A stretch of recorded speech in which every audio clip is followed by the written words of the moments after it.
I'm just double checking. I apologize because there's quite a few people today. No problem. The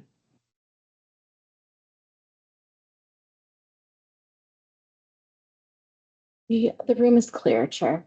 Okay, thank you so much. Okay, we're going to begin with our executive session consent calendar, item 1 on the executive session agenda, and we have no one appearing for that matter. And we don't need a report, so recommendation is dismissal. And can I get a motion, Vice Chair? Yes, since there's nothing to remove, I move the commission approve the executive session consent calendar as presented.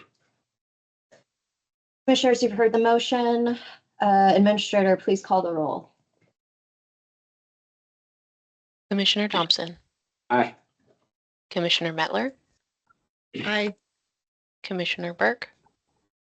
Aye. Commissioner McCulley. Aye. Commissioner Helt. Aye. Commissioner Resendez Gutierrez is abstaining. Chair Payne. Aye. Motion passed 6-0 with 1 abstention. Okay, we're going to jump ahead to item number 6 on reports for preliminary review. It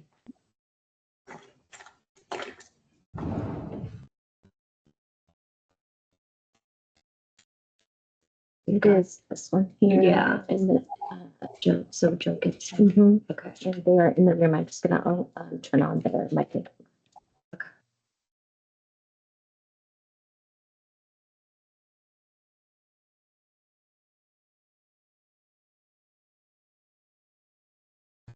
Okay, Joe should be talking. Okay, Ms. Gibson, can you hear me? I can. Can you hear me? I can, thank you. Great. So the way this is going to go is we're going to hear a report from the investigator, and then we will allow commissioners first to ask any questions of the investigator, should they have any.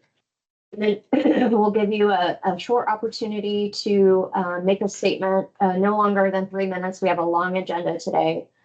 And then we'll allow commissioners to ask any questions of you if they have any.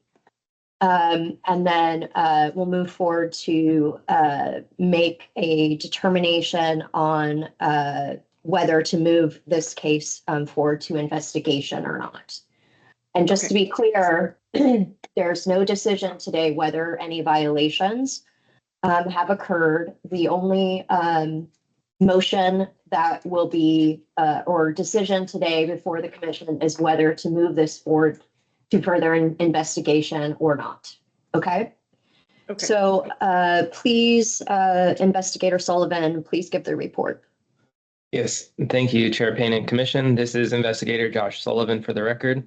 I'm presenting executive session agenda item number 6. This is a complaint against David Lovell, Commissioner on the board of the County Commissioners for Lane County. The complaint in this case alleges that David Lovell may have used his position on the board to benefit a business with which he is associated by promoting Masaka Properties, LLC at the State of the County address on January 5th, 2026. However, the recording of the January 5th State of the County address does not indicate that David Lovell used his official position to financially benefit Masaka Properties, LLC. The complaint also alleges that David Lovell may have used his county office, county phone, and public time to promote a business or promote and benefit his business. The information available during the preliminary review appears to be insufficient to indicate that David Lovell violated government ethics law by using his county resources for personal business. David Lovell was required to file statements of economic interest in 2023, 2024, and 2025. His businesses, D&L Property LLC and Masaka Properties LLC, appear to have legislative or administrative interests in his decisions or votes as a county commissioner. However, he did not report the businesses on Section 7 of his 2023 through 2025 SEIs. Therefore, it appears that David Lovell may have violated ORS 244-060 sub 8. It also appears that David Lovell may have violated ORS 244-060 sub 1 by failing to list DNL Properties LLC and Masaka Properties LLC on section 1 of his 2024 SEI, and by failing to list 316 Ministries on his 2023 and 2024 SEIs. Based on the information available in this preliminary review, there appears to be a substantial objective basis to believe that David Lovell violated the SEI provisions of Oregon government ethics law when he filed his 2023 through 2025 SEIs. The recommendation is to move this case to investigation. And if the case moves to investigation, commission staff would work with David Lovell to update his SEIs and potentially negotiate a stipulated final order, probably for a letter of education. Do any commissioners have questions for Investigator Sullivan? I have a question about the state of the county address and your conclusion that there was no promotion of his business because the statements were informational rather than promotional. I guess I have concerns about that myself because it seems to me that even informational statements about a business can give that business public exposure. So for instance, if I were to go out and say, provide information about my law firm to the public, it's information that the public would have that it might not otherwise have. I'm giving exposure to my firm that the public might not otherwise get. It's like free advertising, it seems like. And public, like any exposure is good exposure sort of thing. So I'm having a hard time understanding why it's not a financial benefit to his business to go out in a state of a county address and tell people about what his business is and what it does. Yes, thank you, Chair Payne. I understand the line of thought there for sure. When in that state of the county address, he's talking about a variety of projects the county's been working on, including housing development and what's been going on downtown. And one of the major projects that was completed downtown in this period was this building renovation.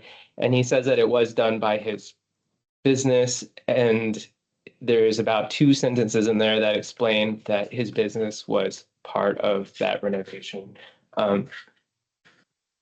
It didn't appear to be promotional in the context of the statement, but yeah, I don't know if you had anything else, Susan.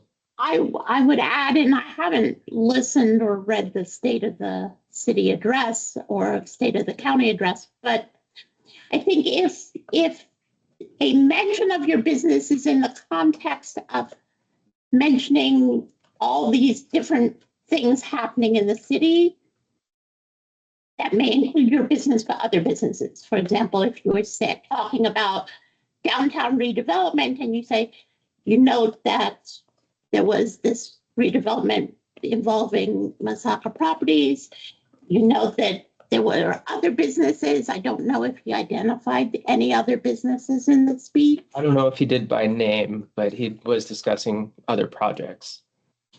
But recognizing if perhaps you can make the argument that if the only other business he identifies is his own and he doesn't mention any other businesses, I think it leans toward your concern. I think if a public official is just mentioning their business's involvement in the city in the context of all these other businesses, perhaps a little less.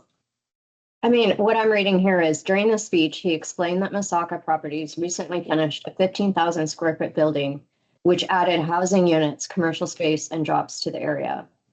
I mean, to me, that's saying enough about his business that I have concerns. I want to know more information, which would, for me, lean towards moving this to investigation on this issue. Because I'm left with questions, but that's just where I am. Maybe Ms. Gibson could answer some of those questions, but commissioners, any other questions for investigator before we let Ms. Gibson speak? Okay, Ms. Gibson, go ahead. You have 3 minutes. Thank you. First of all, thank you for accommodating my schedule and moving me up in the agenda so that I could appear today. I appreciate that. So I wanted to address the preliminary review's recommendation to move forward with investigating the SEI conduct. And first, I have a question about process. The notice that Commissioner Lovell got from the commission stating that a preliminary review of the complaint had been opened didn't indicate that other conduct was going to be looked at. The original complaint didn't discuss his SCIs or how it was filled out. And in looking at the law, specifically ORS 244.260 subsection 2C, it requires that the notice describe the nature of the alleged violation. But I don't believe I or Commissioner Lovell received, there was no indication that his conduct regarding his SEIs were going to be reviewed. So I just question whether these issues are properly before the commission, because there was no notice that the preliminary review had been broadened to include other conduct.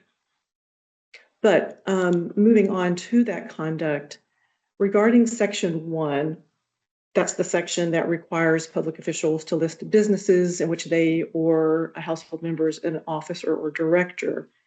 The preliminary review stated that Commissioner Lovell should have listed a church that he is a director in and that he created. He's also a pastor of that church. The church is called 316 Ministries. The preliminary review concluded that the church should have been listed as a business because it's not a 501c corporation. And I assume that the preliminary review assumes it's not a 501c3 corporation because the church never filed a Form 1023 with the IRS seeking a determination letter. But under federal law, churches qualify as tax exempt without obtaining a formal determination letter from the IRS. The Internal Revenue Code establishes that general notice is required for organizations seeking 501c3 status, but provides a specific exception for churches. And it allows churches to operate as tax exempt based on their actual compliance with statutory requirements rather than formal IRS recognition. And this exception is found in Treasury Regulation 1.508-1, subsection A3I. And this means churches can be tax exempt without filing Form 1023 or receiving the determination letter. And the Ninth Circuit has consistently applied the operational test to determine tax exemption, regardless of whether the organization has obtained a determination letter. And one case that illustrates that is Church of Scientology of California versus CIR. That's at 823 F. 2nd 1310, decided in 1987. So for those reasons, I believe the church was not required to be listed in Section 1.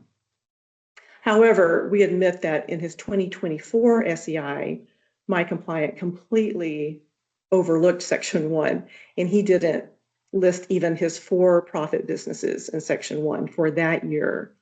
It was an oversight, and he doesn't contest it. He didn't list anything in Section 1 for 2024, but for the other years, our argument is that he did not have to list the church. Moving on to Section 7 of the SEI, that's the section that requires public officials to list the source of income of $1,000 or more if the source has a legislative interest.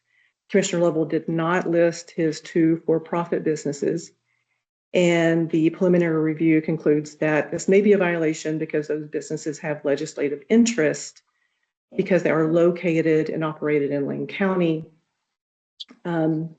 I don't think simply existing in the jurisdiction and operating in the jurisdiction is a trigger for having a legislative interest. And that's not reflected, existing in the jurisdiction is not reflected as what qualifies as a legislative interest in the instructions for filling out SEI, the SEI form. And it's also not reflected in information given in the public official guide. The businesses at issue here have never submitted a public works bid with the county. They've never done business with the county. They're not ever expected to do business with the county. And they don't have an economic interest distinct from that of the general public. So for that reason, in the preliminary review doesn't identify a distinct interest. So for that reason, I don't think Commissioner Lovell was required to list those two businesses in Section 7. I would note that those businesses were listed in Section 2 of the SEIs, where he listed them as sources of income with no legislative or administrative interest. And that concludes my comments. Okay, thank you. Thank you, Ms. Gibson. Commissioners, do you have any questions for Ms. Gibson? Vice Chair. Thank you. I appreciate Ms. Gibson's testimony. It's been illuminating. I think there are some questions we have to answer, and I think that moving this forward to investigation to answer those, and specifically with the information she's provided, would be helpful to wrap this up. And it may wrap up that there's no there there. I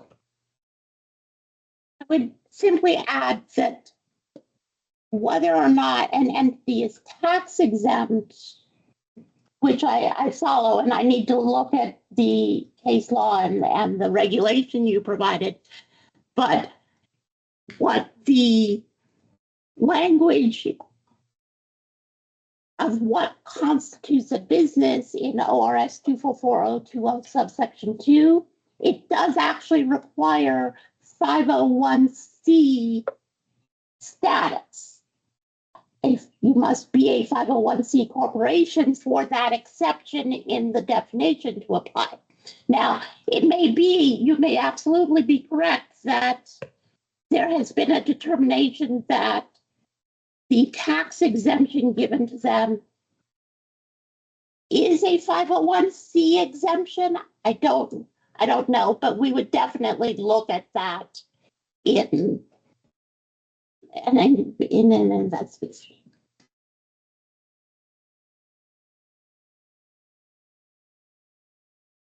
Oh, Commissioner Held, please. Thank you, Chair Payne. I wanted to make a comment and ask a question. I do think that it is okay to mention your business in a factual manner. And so I'm interested to hear how that plays out if it was just a factual, like a matter of fact, as opposed to a promotion. So that's my comment. My question is, for Ms. Gibson, what was not noticed? And then my question, I'd like to know how the staff feels about the notices. I'd like some explanation on investigating things that are not noticed and how that works. So first, I want to be clear on what we feel was not noticed, and then I'd like to understand the staff's perspective on that as well. Thank you. I'm sorry, are you wanting my response to your first? Okay. My understanding of when he mentioned his business is that it was in an informational context, and he mentioned his business because he was talking about development that had occurred, or it was the state of the county address. So he was mentioning positives, and he was mentioning the positive development, and he mentioned that his business in that context. And I don't believe it was promotional. He wasn't promoting his business outside the context of just giving information. But honestly, after reading the preliminary review, I did focus my comments for today on the SEI conduct. And so I don't have anything else to provide to you regarding his comments in the state of the county address. Ms. Gibson, can you address Commissioner Held's question on what you felt was not noticed? Oh, so the original complaint alleged that there was a violation of improper use of his office. There was allegations that he used his county-issued phone improperly, that he took private meetings in his county office that were related to his private businesses. And there was no indication in the complaint, it did not allege that he improperly filled out his SEIs. And the notice that he received from the commission forwarded the original complaint and didn't indicate that any other conduct was being reviewed.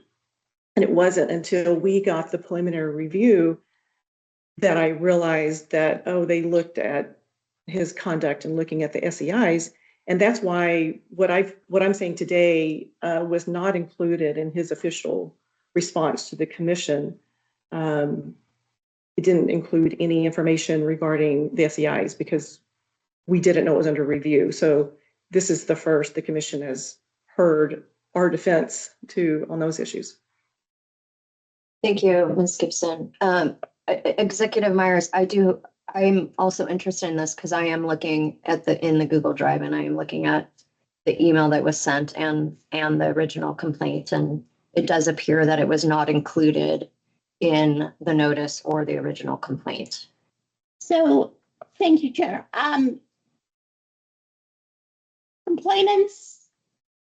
The complaints that come in, they don't always obviously address. Often they bring up matters that are not even in our jurisdiction.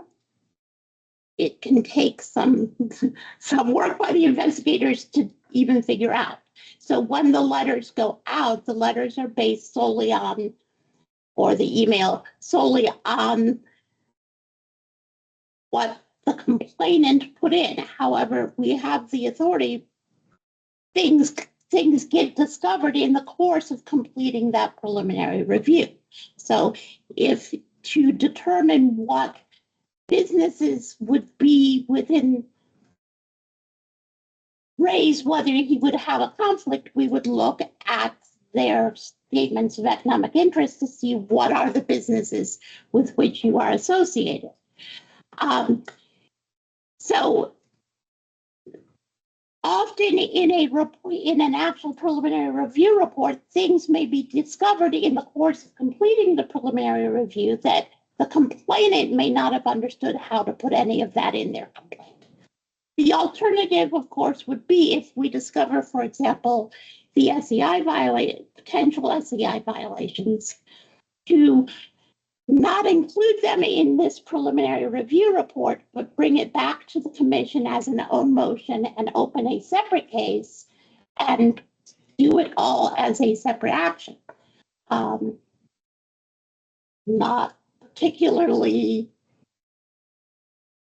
efficient, but realistically, given SEI violation issues, that our standard response on those is to help you identify them, help you get them amended, and simply issue a stipulated order for a letter of ed. So if the commission wanted to proceed only on the COI violation and not on the SEI, we could simply return and bring it as an own motion at the commission's next meeting.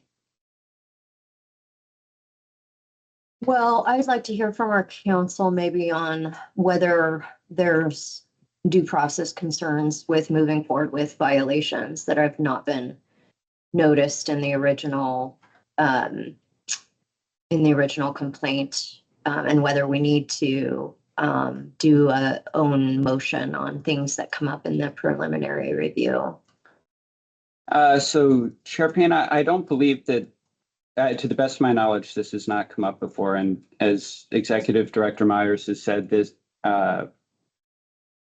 is the standard process that the commission has historically used, but I don't know that there's been a challenge. I think the theory is that you do the complaint, you bring a complaint based on either an own motion or on a filed complaint. And then during the complaint, the commission has expressed authority, during the preliminary review phase, the commission has authority to examine books, records, a variety of other items. And that in the course of that investigation, if that comes up, that would be included in any PR findings, with the theory that there is no actual determination being made at the PR stage. And that is why there would not be a due process violation. They would be well notified and have plenty of opportunities to explain where they are before any determination of a violation is made. But again, if the commission feels that the statute is ambiguous in this, and if the commission feels that it would be better for the commission to do own motions on anything outside of the exact scope of the complaint, it could certainly do that as a policy. Vice Chair. I understand the point, and I'm not a lawyer, so I'm not going to pretend that I understand due process as well as the lawyers in the room. But the way I look at this is a little more simple. If I get pulled over for speeding, and in the course of the officer checking my registration and insurance, he determines that I don't have insurance, and he writes me a ticket for the speeding and the insurance. I wasn't originally pulled over for the insurance violation, but it was discovered in the course of the roadside investigation, and I got a ticket, and now I have a chance to defend myself, as does Mr. Lovell in this case. So that's the way I look at it. Yeah, I'm comfortable with it. I just wanted to hear from our council to make sure that our council is comfortable with us moving forward. Commissioner Howell, briefly, please. Ms. Gibson, can you read the ORS that you said that we had violated by not doing it again, please? Yeah, and I was confused about this process as well regarding the commission's own motion as opposed to the original complaint. In ORS 244.260 subsection 2C states, the notice must describe the nature of the alleged violation. So it seems to me pretty clear that what the notice must contain, and the notice here did not. Well, It did contain notice of the complaint. In the course of the investigation, another issue was identified. So that's where I draw that's where I'm currently drawing the line. Chair Payne, can I mention something real quick? please, Investigator Sullivan, go ahead. Yes, Investigator Sullivan for the record. So, yes, the complaint alleged the prohibited use of office and other violations involving the business. So like Susan mentioned, we looked into the business. The letter that went out said that we were looking into potential violations of Chapter 244. SEI violations are part of Chapter 244. And I did send questions over to Ms. Gibson, and some part of those questions I mentioned that I'm looking into the businesses for the purpose of whether or not the SEIs were filled out properly. So this is something that kind of came about all in the course of the same investigation. Thank you, Investigator Sullivan. I think the question is, for the sake of moving forward, whether we are going to move to investigate sort of on two separate matters. One is the SCI, and then one is the financial gain on the statement made during this state of, I want to say state of, but that's not. State of the county. Okay, state of the county, thank you. The state of the county address. I still have questions on the state of the county address. To me, I just want more information on it, but I would like to hear where other commissioners are leaning, because it's fine if I'm the outlier there and everybody else is not comfortable moving forward on that. So I'd like to hear maybe from commissioners. I understand where Commissioner Helt's coming from, but maybe if other people want to comment on that, so we can make a motion and move forward.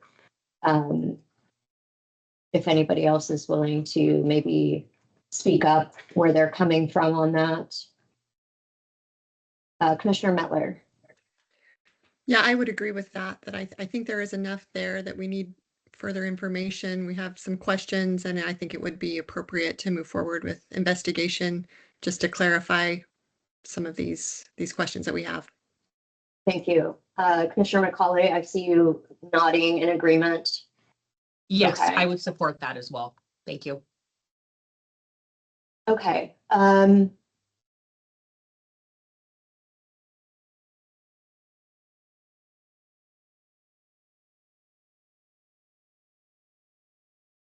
Would it make sense to make separate motions or just one motion on that? I think one. One motion. Okay. Got the two statutes to add. Okay, great. Vice Chair, are you prepared then to I make a am. motion? Thank you, Madam Chair. I move the commission find there's a substantial objective basis for believing that David Lovell may have violated ORS 244-060 sub 1, ORS 244-060 sub 8, ORS 244-040 sub 1, and ORS 244-120 sub 2, and that the commission should investigate accordingly. Thank you, Vice Chair. Commissioners, you've heard the motion. Administrator, please call the roll. Commissioner Halt, Aye. Commissioner McCauley, Aye. Commissioner Resendez Gutierrez is abstaining, Commissioner Mettler, Aye. Commissioner Thompson, Aye. Commissioner Burke, Aye. Chair Payne. Aye. Motion passed 6-0 with 1 abstention. Thank you, Ms. Gibson, for appearing today. Thank you. Staff will be in touch about next steps. Thank you. Okay, thank you. Okay, we're moving now to agenda item 2. Just admitting that.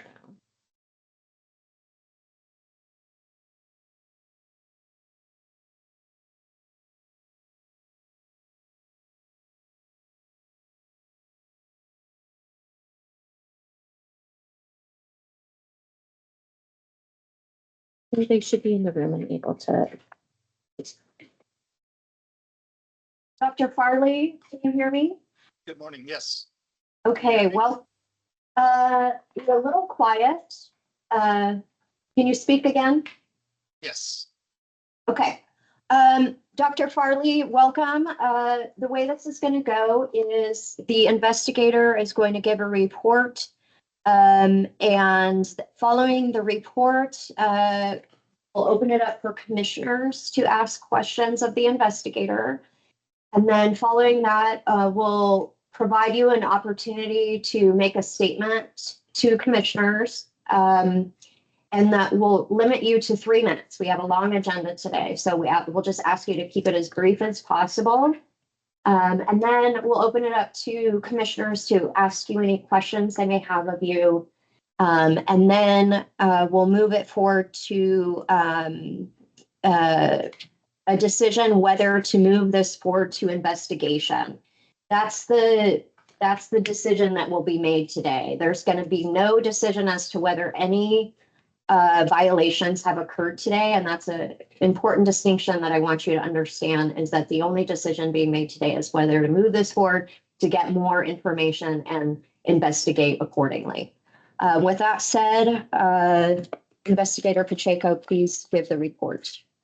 Yes, thank you, Chair Payne. It's Investigator Sullivan for the record. I'll be reading his summary for this case. This case is executive session agenda item number 2 in your meeting books. It's a report on Dr. Dan Farley, Assistant Superintendent for the Oregon Department of Education. The complaint in this matter concerns a letter of support requested from a University of Oregon researcher to ODE staff, which would be used to apply for a federal grant to fund their AI research. In exchange for the letter of support, the U of O researcher proposed creating an advisory committee and offered a paid committee position to Dr. Farley. In this case, Dr. Farley and ODE staff issued a letter of support on January 3rd and a separate one on August 15th, 2024, which Dr. Farley signed. The complaint alleges that Dr. Farley was met with a conflict of interest and used his official position from December 6, 2023 through August 27, 2024, when taking actions on the letters of support. In his response, Dr. Farley asserted that he was not met with a conflict of interest and that he made it clear in one of the ODE letters of support that staff could not accept any honoraria. Dr. Farley further explained that even if the U of O researcher received the federal grant, he would not be part of the advisory committee unless it was approved by ODE. Commission staff note that while Dr. Farley refers to the paid advisory committee offer as honorarium, the financial offer appears to meet the definition of income as defined in ORS 244.020 sub 9. In this case, the paid advisory position to Dr. Farley appears to be contingent on 3 factors. 1, ODE letter issuing the letter of support, 2, the U of O researcher being selected as the federal grant, and 3, Dr. Farley joining the committee. Despite these factors, it appears that Dr. Farley was met with a potential conflict of interest when taking actions and making decisions that could financially impact him either positively or negatively. Based on the information gathered, it appears that Dr. Farley failed to notify his appointing authority in writing on the nature of his conflict of interest from December 2023 through August 2024, as required by ORS 244.120 sub 1 sub C. Additionally, it appears that Dr. Farley violated the use of office statute. For Dr. Farley's handling of the letter of support to be a prohibited use of office, he would have had to have used attempted to use his official position to obtain a financial gain or avoid a financial detriment for himself, which would not otherwise be available to him but for his official position. In this case, it appears that Dr. Farley was offered the paid advisory committee position because of the position he held with ODE. Thus, it appears that he may have also violated the prohibited use of office statute when he handled the letters of support. In this case, the commission staff notes that any violations associated with Dr. Farley's January 3rd and August 15th letters of support appear to have been unintentional. Had Dr. Farley directly responded to the initial email request on December 6th by stating that he could not accept the compensation or provided such a statement in the letters of support, the recommendation in this report would likely have been different. By failing to do so, however, there appears to be a substantial objective basis to believe that Dr. Farley violated ORS 244.040 and ORS 244.120, and the recommendation in your books is to move this case to investigation. Thank you, Investigator Sullivan. Commissioners, do you have any questions for the investigator? Seeing and hearing none, Dr. Farley will open it up to you now to make a statement. And please, again, just a reminder to keep it brief. We'll limit you to 3 minutes. Thank you. Good morning, Commissioners. And thank you for the opportunity to speak to this case. I'm entering my 30th year in public education, and I'm absolutely committed to appropriate public stewardship and ethics, and hope to be able to address any questions that you have. It seems like the concerns in this case all stem from what is meant by the term honoraria. Our team, and including that term in our response, we're referring specifically to the compensation that would have possibly been made available if the grant were funded. And we eliminated that possibility in the letter of support formally for any ODE staff, so including myself. As such, we thought that we had essentially eliminated the conflict of interest, and then therefore there was nothing to report. I also want to make sure that it's understood that a letter of support is a common practice at the department, and it is not binding for the agency. It is not a formal commitment to share data. A formal commitment to actually share the data would come through the Data Governance Committee, which is a separate body over which I have no authority, nor am I the sponsor for that particular group. Finally, the last couple points. I actually, while I was at the Department of Education, created the Committee on Research, Ethics, and Integrity, designed to basically make sure that we didn't have any conflicts of interest, such as this potential or actual, go through our data governance process as part of our structure. And the employee who submitted this complaint, although I cannot say with certainty, but the employee, the timing was a little concerning because that particular employee had just received a letter of expectation prior to submitting this particular complaint. With that, I will ask you all if you have any questions of me. Thank you, Dr. Farley. Commissioners, any questions for Dr. Farley? Vice Chair. Dr. Farley, just to make sure I'm tracking with you, in one of the letters of support, you indicated you could not accept the $9,000. Is that, am I understanding that right? That's correct. It says that no ODE staff could accept the honoraria, which is what the term we were using to describe that compensation for participating on an advisory committee. Okay. And since the grant wasn't funded, the money wasn't available anyway. Nope. So there was we thought that there was clearly there was no actual conflict of interest. We didn't even think there was a potential conflict of interest because of that particular sentence. Thank you. I have a question for Investigator Sullivan. Is your determination dependent on the use of honoraria such that if they had used a different term like income in their letter, that it would have made a difference? No, using the term isn't what led to the violation. It could have used a different term. It wouldn't have made a difference. I think just the timing of declaring the potential before actually issuing the letters of support is the actual issue here. Is that for both the financial benefit and the conflict of interest, or just the conflict of interest? For the conflict of interest and potential prohibited use of office. Well, for prohibited use of office, you don't have to do you just don't get to do it. You don't have to make an announcement. The announcement, the requirement to announce it before you engage in any action, decision, or recommendation, that has to occur prior to, so at the beginning. So if his requirement was that he submit a written disclosure, then he had to do that before he engaged in any discussion, debate, consideration, correspondence, anything. Right. I guess I'm having a hard time understanding why this is a prohibited use of office when a letter was sent saying they could not accept the money.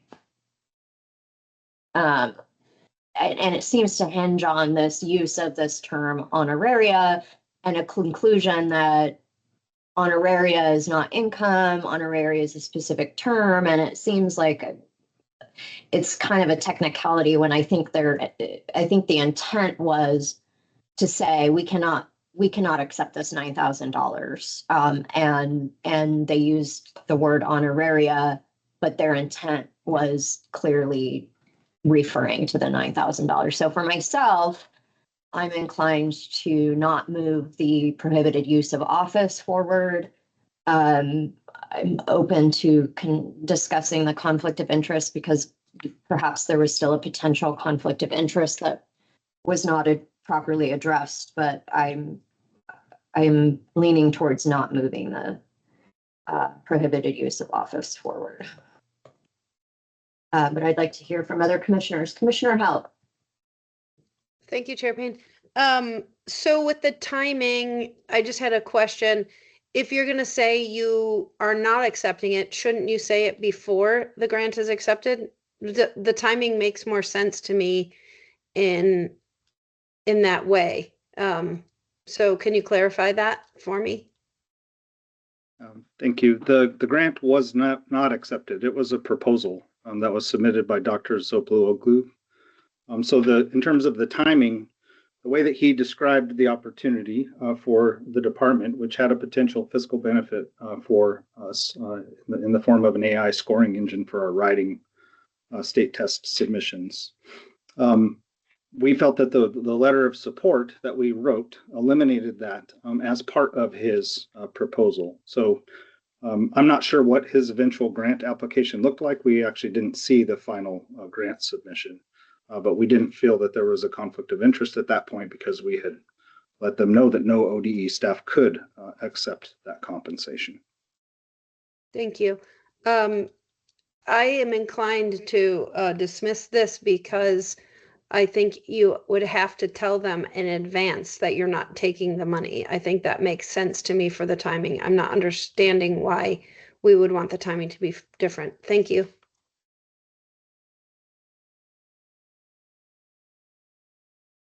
But just clarify it, it's not that timing needs to be different, it's the timing of making your disclosure to your appointing authority. And, right? Yeah, the timing of making this disclosure prior to the issuing of the January 3rd and August 15th letters of support, that was the timing I was referring to. So disclosing a potential or actual conflict of interest, you have to make that written disclosure to your boss before you engage in any communications or discussions on their, that you will proceed or approve this, but only if they understand we won't accept the money. So in approaching the, okay, so, okay.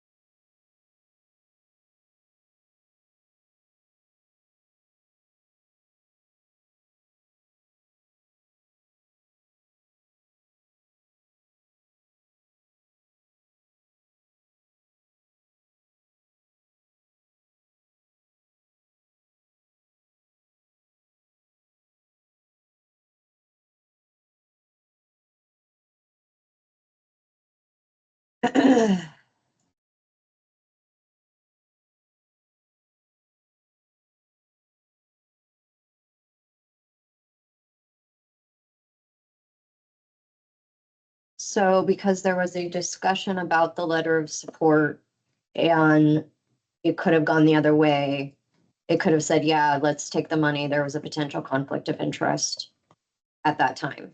Yes, and so the problem is there was never any written disclosure to his boss. My understanding in the report is the boss confirmed she'd never received any conflict of disclosure form from Mr. Farley. And so that is all he needed to do was, notify his boss, do a written notice to his boss, ask the boss to dispose of the conflict.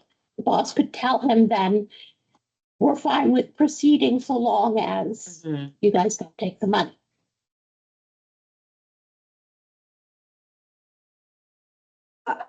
I just think it's. I'm inclined to exercise our discretion Yeah. in this situation to dismiss. I I do am feel like steps were taken Yeah, I think to, he tried made a valiant effort to Yes. comply. yes, I'm inclined to exercise our discretion in this situation to dismiss. I understand the situation, but Commissioner Mettler. Yeah, my question was just what would be the focus of the continued investigation? If we move this forward to investigation, what would that focus be? Okay. Yes, thank you, Commissioner Mettler. This is Investigator Josh Sullivan. I don't know the full scope of what Daniel has because he's the investigator in this case, but I know that a lot of the information already is there as far as asking when and if there was a conflict disclosure made and the dates of the letters of support. So I guess that getting some more information on that, and specifically the 040 potential violation about whether he actually attempted to use his position to create some sort of financial benefit that wouldn't have otherwise been available, and if that was the case or not. So just some more details about that, and I think a lot of it may already be there. Okay, thank you.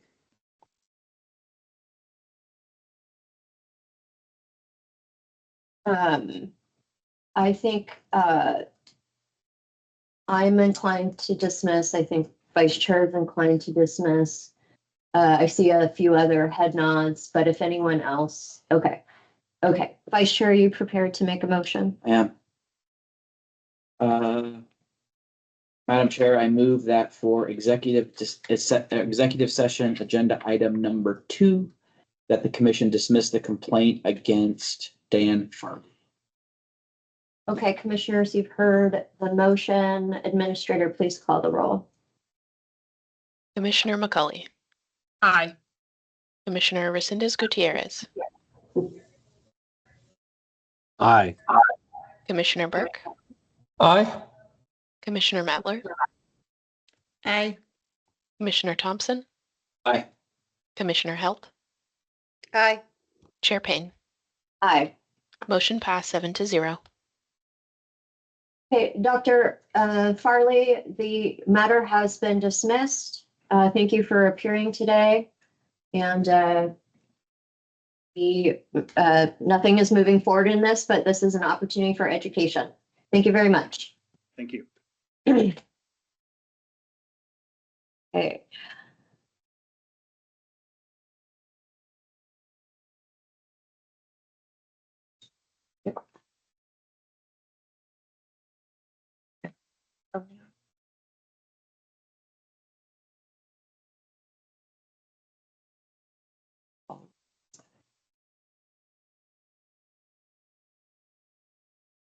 A really good restaurant and steakhouse in Tulsa. I forget what it's called, but it's right there on the highway.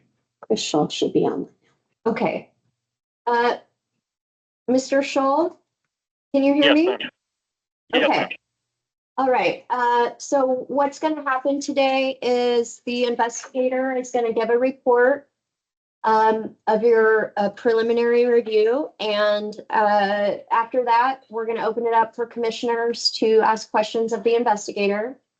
And then you'll have a brief opportunity to give a statement, which will be limited to 3 minutes. Just we have a very long agenda today. So we ask that you keep it brief and stay within those parameters. And then we'll open it up to commissioners to ask any questions of you if they have any. And then we will have a discussion if necessary, and then commissioners will make a decision on whether or not to move your case to investigation. I just want to be very clear that today the only decision that will be made is whether to move further into investigation. There's no decision as to whether any violations have occurred or not today. So with that being said, Investigator Sullivan, please provide the report. Yes, thank you, Chair Payne and Commission. This is Investigator Josh Sullivan for the record. I'm presenting executive session agenda item number 3. This is a complaint against Chris Scholl, District Manager for the Tumalo Irrigation District, or TID. The complaint in this case alleges that Chris Scholl used his position for personal gain by lavishly spending TID funds without authorization. It states that Chris Scholl used a TID credit card to purchase first-class airfare and luxury hotels when traveling to Washington, D.C. on TID business in 2024 and 2025. And it states that he used a TID credit card to pay for food and beverages for himself and other non-TID staff. The complaint also alleges that Chris Scholl purchased a truck using TID funds, and he utilized the truck for personal transportation and heating. The information obtained in the preliminary review indicates that Chris Scholl's official compensation package allowed him to accept paid airfare, lodging, and meals when he traveled to Washington, D.C. in 2024 and 2025. However, it appears that Chris Scholl may have been met with a conflict of interest when he requested that April Spaeth, the TID office manager, have the TID reimburse him for the cost of his flight. In order to receive reimbursement for his travel, the procedure described in the TID personnel manual would have required Chris Scholl to approve his own reimbursement, but it does not appear that he complied with the conflict of interest disclosure requirements. Also, TID does not appear to have a policy authorizing employees to utilize TID provided vehicles for commuting. And the personnel manual specifically states that TID vehicles are not authorized to be used for personal business. Chris Scholl would not have been able to use a TID provided vehicle for personal use or commuting, but for his official position. Thus, it appears that he may have violated ORS 244-040 by using a TID vehicle for personal business, and it also appears that he may have violated the conflict of interest provisions when he used the TID vehicle. Based on the information available in this preliminary review, there appears to be a substantial objective basis to believe that Chris Scholl may have violated the conflict of interest and prohibited use of office provisions of Oregon government ethics law, and the recommendation is to move this case to investigation. Thank you, Investigator Sullivan. Commissioners, any questions for the investigator? Okay, Mr. Scholl, briefly, feel free to make your statement and limit it to 3 minutes, please. First, I'd like to thank you guys for the opportunity to speak this morning. Big thing that I wanted to address is the district provided vehicle. That is tied to the district manager role's compensation structure. I am taxed. It is a taxable benefit and reported according to IRS rules. So the incidental personal use commuting from home to work is a taxable benefit that I pay for. And it's not just myself as district manager, but field staff are also have that exact same ability. They take district vehicles home. They are taxed on it at the same rate that I am. For the airfare reimbursement, it went through the standard district process where I gave it to my office manager. It went through the public voucher process at a public board meeting. Any perceived overlap is a function of administrative structure because we do not have we're a small office. That's about all I got, honestly. Sorry. Thank you very much, Mr. Scholl. Commissioners, any questions for Mr. Scholl?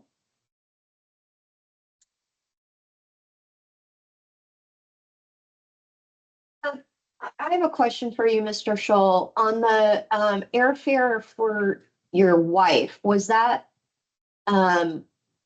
paid for by the TID? Did you submit a reimbursement for that, or was that paid up front?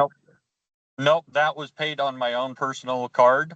And that's what led. So I bought both tickets on my own personal credit card. And I asked for reimbursement for one ticket only on my ticket, my seat. So when it was brought to my attention that they had paid for my upgrades that I'd paid for, I actually the next day returned the funds to them. I brought a check in and returned all the funds because the email that I sent just asked for the price of my ticket, not any upgrades to be paid. So that was a internal mistake that we made that I corrected the next day once it was brought to my attention.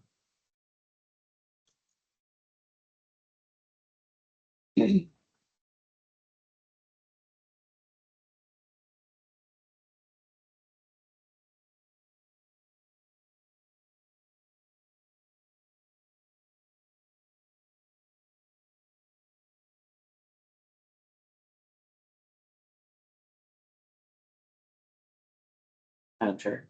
Yes, Vice Chair. If I may, I think there's a couple of things we need to confirm. But it sounds to me like, I mean, I have no reason to not take Mr. Scholl at his word, but there's a couple of things we need to confirm. So I would support moving this to investigation so we confirm those things. If we confirm those things, it looks like, I mean, this is probably headed for not much, but I think there's a couple of things we have to confirm, like the money returned, the policy about taking the vehicles home. If all that holds up like it looks like it will, I don't see a lot here, but I think we need to do the due diligence and confirm it.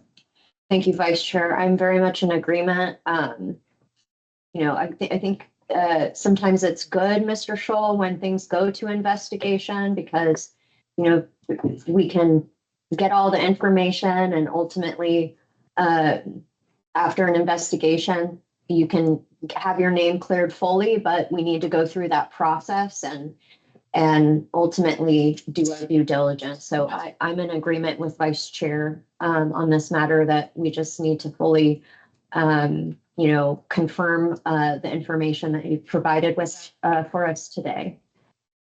Any other commissioners have comments or questions before we make a motion? Hearing none, Vice Chair. Thank you, Madam Chair. I move the commission find there's a substantial objective basis for believing that Chris Scholl may have violated ORS 244-040 sub 1 and ORS 244-120 sub 2, and that the commission should investigate accordingly. Thank you, Vice Chair. Administrators, you've heard the motion, and Administrator, please call the roll. Commissioner Mettler, Aye. Commissioner Thompson. Aye. Commissioner Resendez Gutierrez, Aye. Commissioner McCulley, Aye. Commissioner Burke, Aye. Commissioner Helt, Aye. Chair Payne. Aye. Motion passed 7-0. Mr. Scholl, thank you for, Was the ORS 0401 and 121 because he's an employee? Yeah, What's up to sub 1? It should be sub 1 of both. That's what I said, I think. I think you said sub 2. Oh, I did? Yeah. Might be. Okay. Do we need to redo the motion? Yes. Yeah. Okay. Yes. Hold on. We're going to just redo that motion real quick. No, my mistake. Thank you, Madam Chair. I move the commission find there's substantial objective basis for believing that Chris Scholl may have violated ORS 244-040 sub 1 and ORS 244-120 sub 1. Is that correct? Yes, right. Thank you. The commission should investigate accordingly. Okay. You've heard the revised motion. Administrator, please call the roll for the revised motion. Commissioner Mettler, Aye. Commissioner Thompson, Aye. Commissioner Resendez Gutierrez, Aye. Commissioner McCulley, Aye. Commissioner Burke, Aye. Commissioner Helt, Aye. Chair Payne. Aye. Motion passed 7-0. Okay, Mr. Scholl, like I said previously, no decision has been made today that any violations have occurred. We're simply moving this case to investigation to get further information and investigate accordingly. Staff will be in touch about next steps. Thank you very much for appearing today. All right. Thank you. I appreciate it. I think it might be a good time to take a quick bio break for everyone. So let's just break for 5 minutes and we'll come back.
Hey, Chair. All right, we are ready to proceed with agenda item 4 on our executive session agenda. Ms. Anderson, can you hear me? Yeah, can you hear me? I can. Okay. I want to make sure we have our commissioners back as well.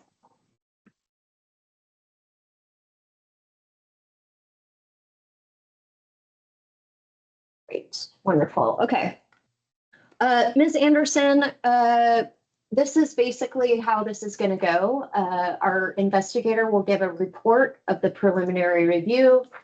And following the report, we will have an opportunity for our commissioners to ask any questions of the investigator.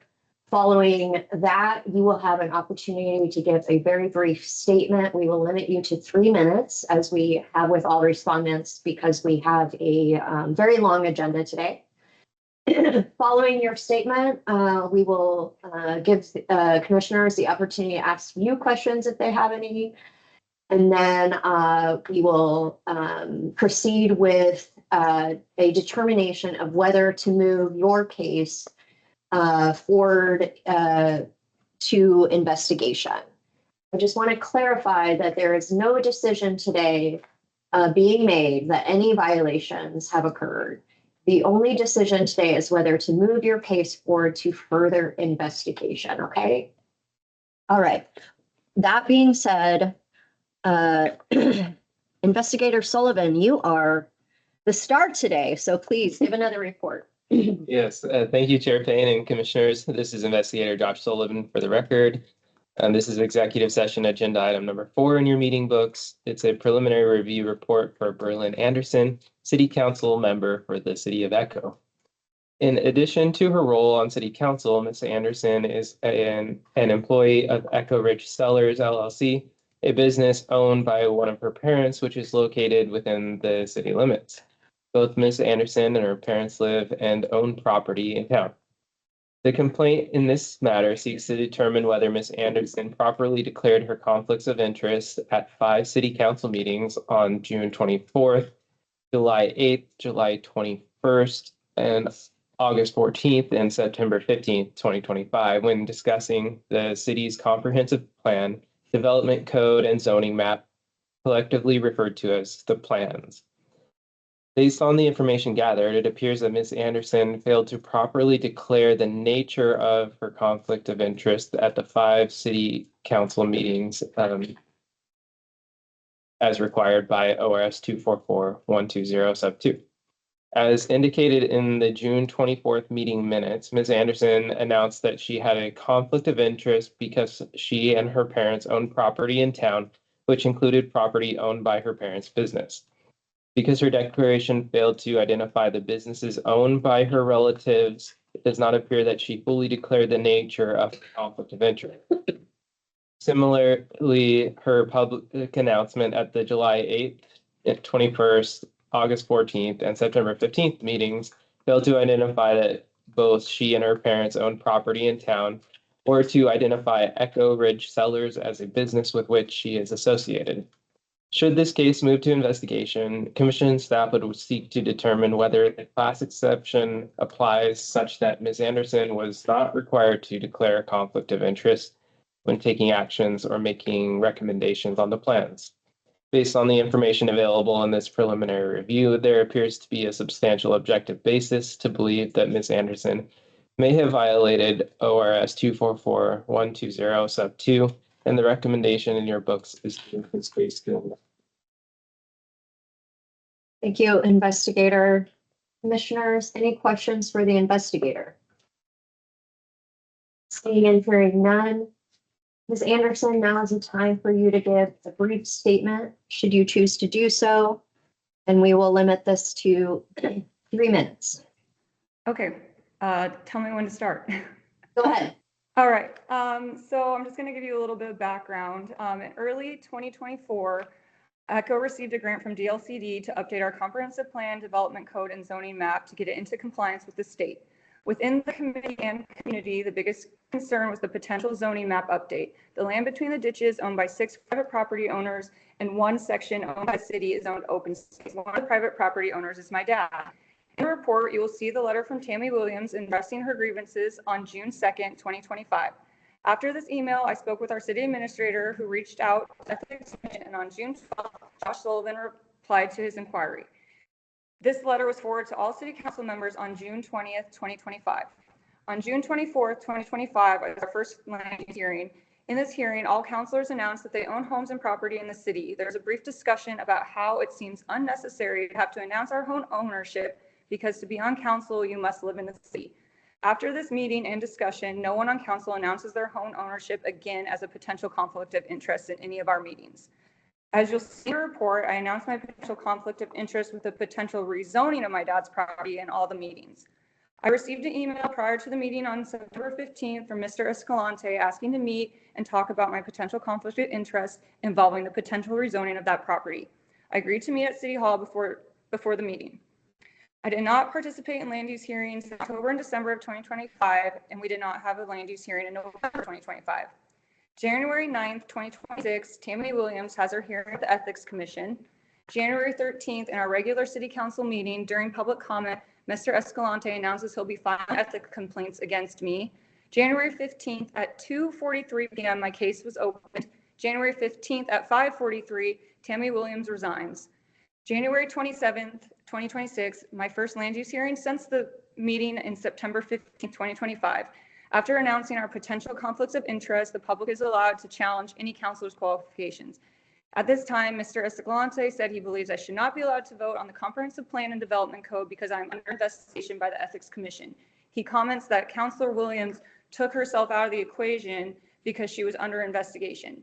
The land use hearing results in a 2-3 vote on moving the Comprehensive Plan Development Code and a non-updated zoning map from the Planning Commission to the council. The 2 councilors that voted no were Councilors Enright and Councilor Rollins, who is Mr. Escalante's mom.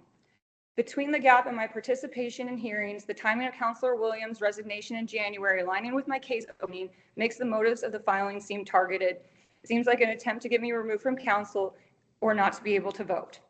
That being said, I would like to clarify the reasons why I'm here today is not the potential conflict of interest as accused of that brought me here, but because I failed to state that I owned property in Echo and I did not state that I worked for Echo Ridge Sales, a business owned by my parents.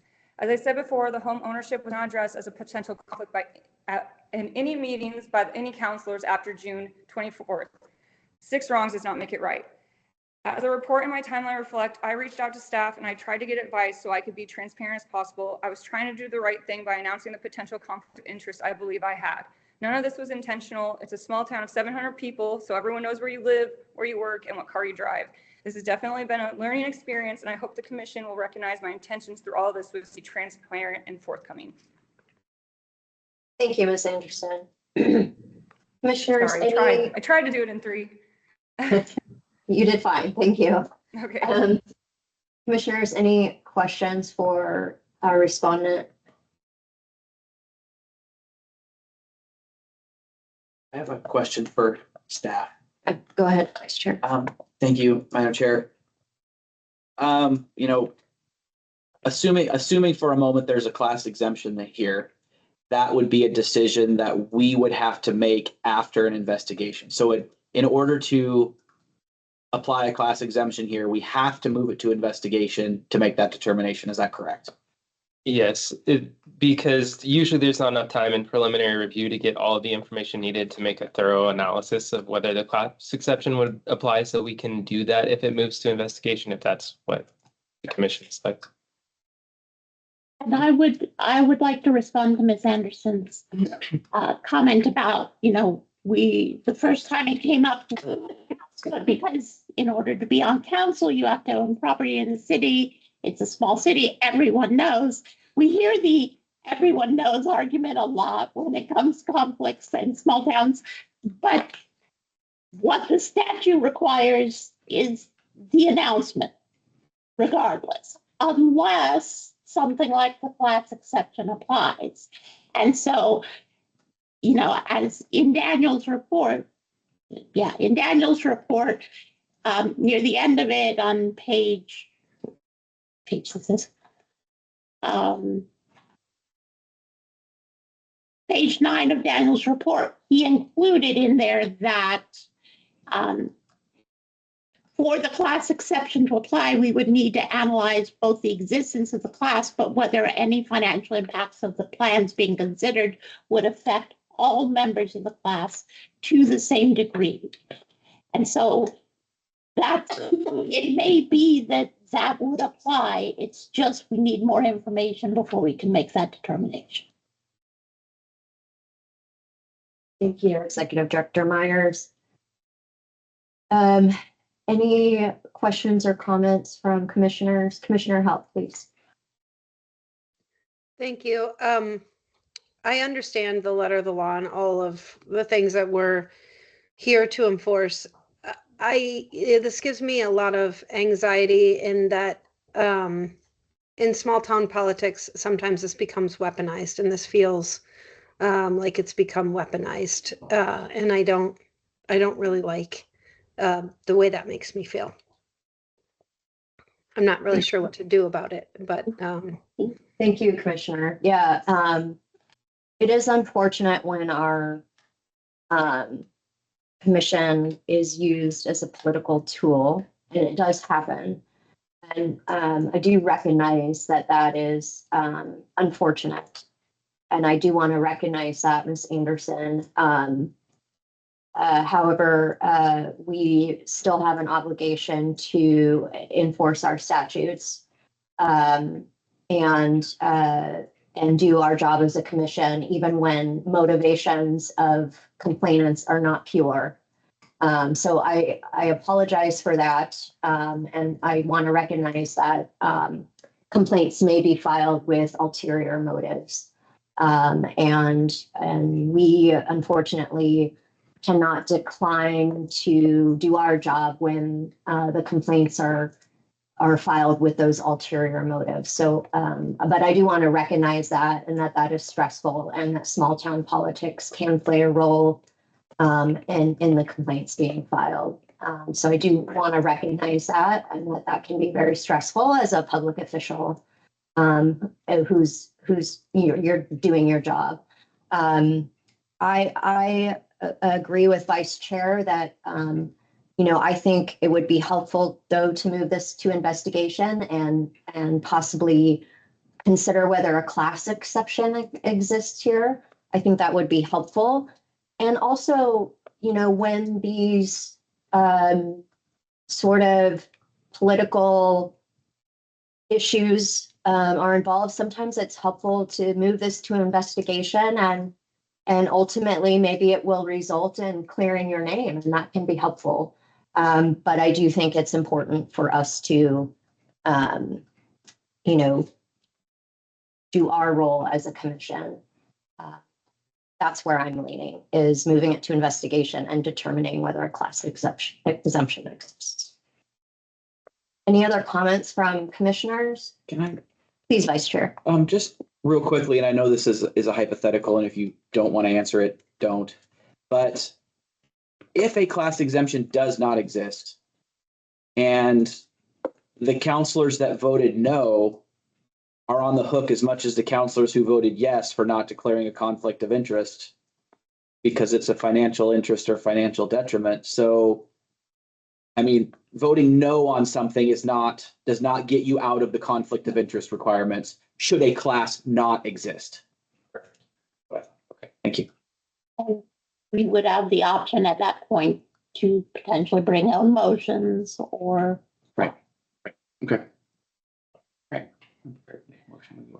Commissioner Halt, briefly.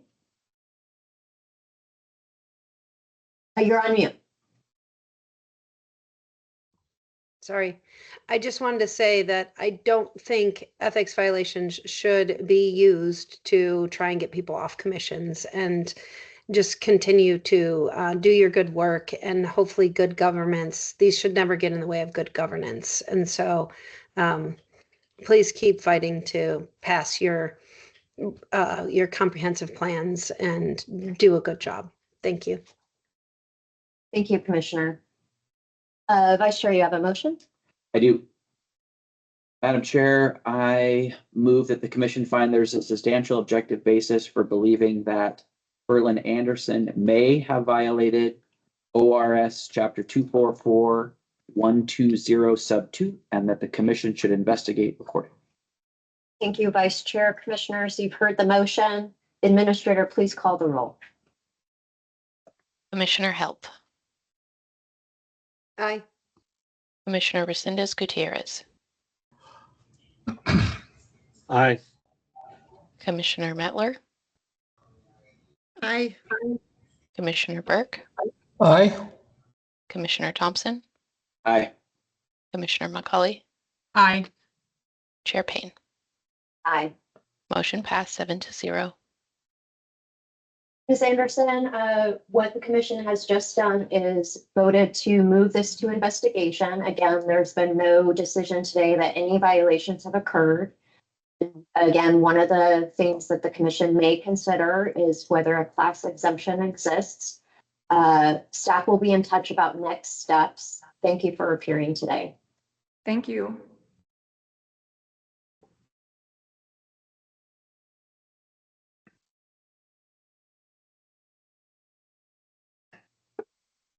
Okay, we're talks out of our out of the recommendation. Okay, we're moving to executive session agenda number 5. Respondent is not appearing. Investigator Fenstermaker, please provide the report. Thank you, Chair Payne. Commissioners, I'm Casey Fenstermaker for the record. Agenda number 5 is a preliminary review report regarding Scott Baker, Executive Director of the Northern Wasco County Parks and Recreation District. The complaint in this case alleges that Scott Baker received pro bono legal services in his defamation case against Jeffrey and Marilyn Clifford exceeding $9,000 in what they consider to be a violation of the gift provision of Oregon government ethics law. Gift is defined to include something of economic value which is not extended to others on the same terms and conditions. During the preliminary review, commission staff confirmed that the lawyer representing Scott Baker, Andrew Myers, provides pro bono legal services to both public officials and non-public officials, and as recently as February 2026. Since these services are offered to both public officials and non-public officials, and they would not constitute a gift, and therefore we're recommending dismissal in this case. Commissioners, any questions for the investigator? Okay, the recommendation is to move to dismiss. Vice Chair, do you have a motion? I do. Thank you, Madam Chair. For executive session item number 5, I move the commission dismiss the complaint against Scott Baker. Thank you, Vice Chair. Commissioners, you've heard the motion. Administrator, please call the roll. Commissioner McCauley, Aye. Commissioner Help, Aye. Commissioner Mettler, Aye. Commissioner Burke, Aye. Commissioner Resendez Gutierrez, Aye. Commissioner Thompson, Aye. Chair Payne. Aye. Motion passed 7-0.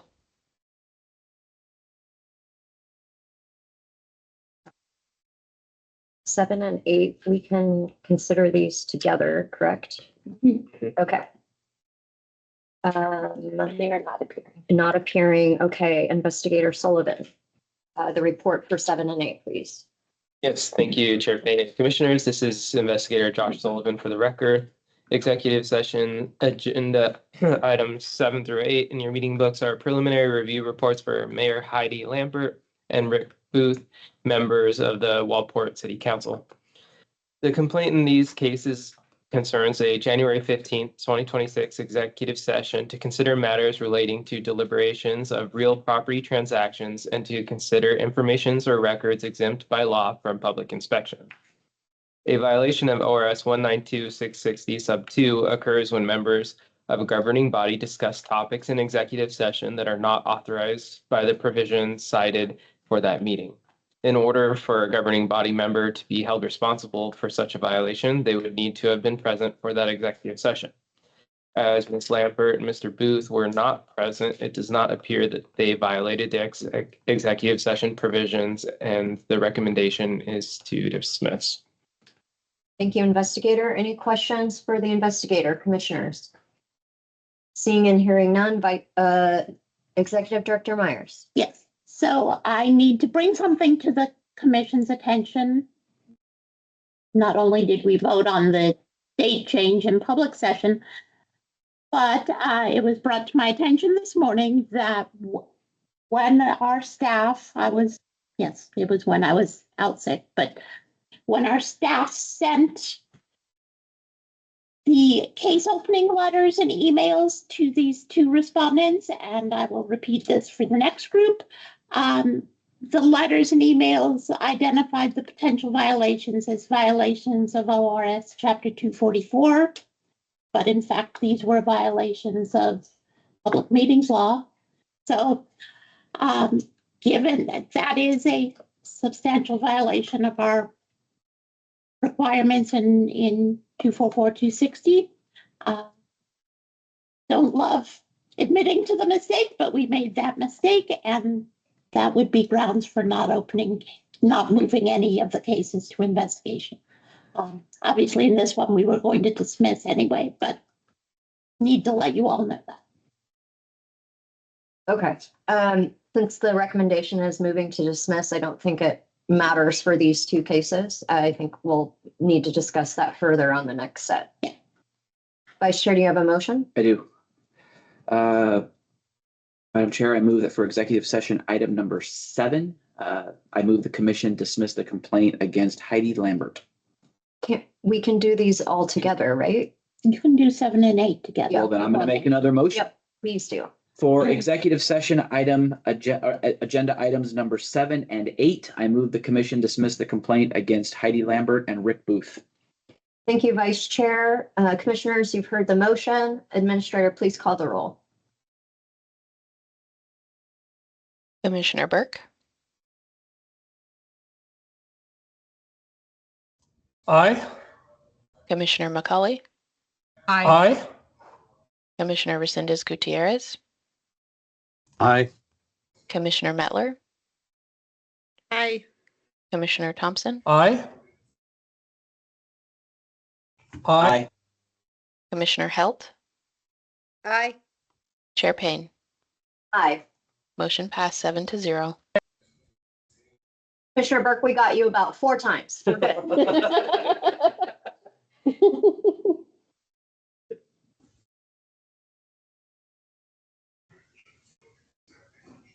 Okay, items 9 through 13. So,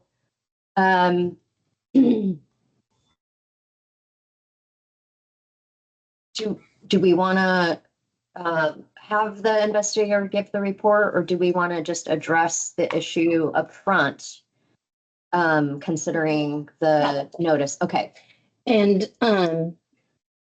Executive Director Myers, we do have someone.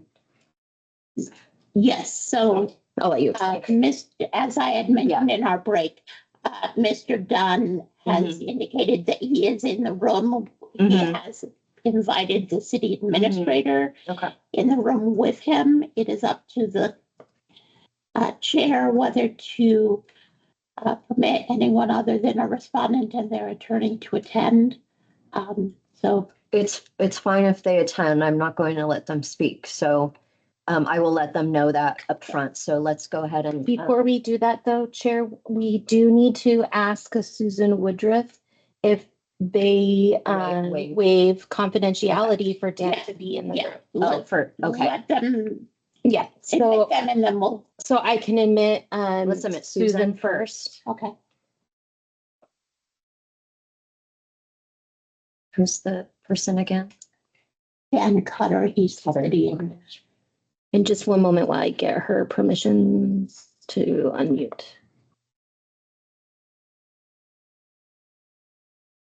Okay, we should be good. Yeah. And Susan Woodruff is on the phone, Chair. Okay. Ms. Woodruff, can you hear me?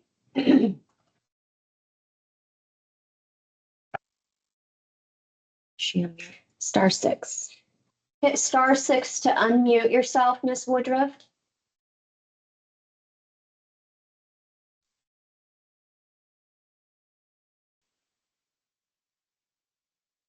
I can barely hear you. Oh, okay. I can hear you. Can you hear me now? About the same. Okay. Well, I have a question. I understand you've waived confidentiality to have Respondent Dunn appear as well. Respondent Dunn has city administrator with him. Are you okay with having the city administrator appear as well? I am. Okay. Go ahead and.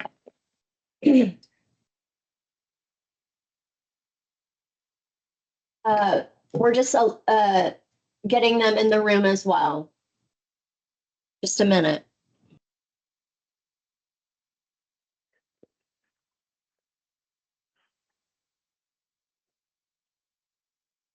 Okay. Mr. Dunn, are you present and can you hear me? Yep, I can hear you. Okay, Mr. Dunn, I understand you have Mr. Cutter in the room with you, and that's fine, but we're not going to allow anyone other than respondents speak today. But Okay. It's fine that he's present. So we're about to address matters 9 through 13 on the executive session agenda. And before we begin, we're going to address a procedural matter on these matters. So Executive Myers, if you want to go ahead and address that matter. Thank you, Chair. So first, to let the respondents know, we did in the public portion of our session, of our meeting, the commission did vote to direct us to correct the dates that were on page 8 of each of the preliminary review reports. This for the purpose of making sure that what we publish to our website is correct. A separate matter that Mr. Cutter has raised in an email to me is that when in our process is when a complaint is received, we have 2 days to, if we're opening a case, to notify the respondents. And we did do so, however, the letter and email that was sent out to the respondents identified the wrong type of violation. It said that the case's preliminary reviews would be over potential violations of ORS Chapter 244.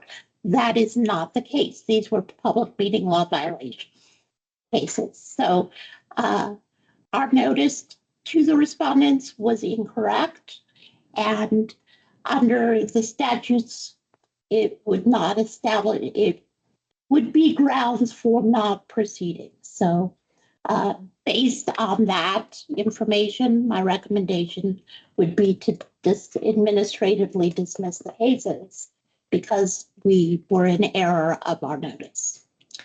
Thank you, Executive Director Myers. I do have one question. If we administratively dismiss, does that end forever our ability to investigate these, or would we be able to open a new case? So an administrative dismissal would not prevent the complainant from refiling a complaint.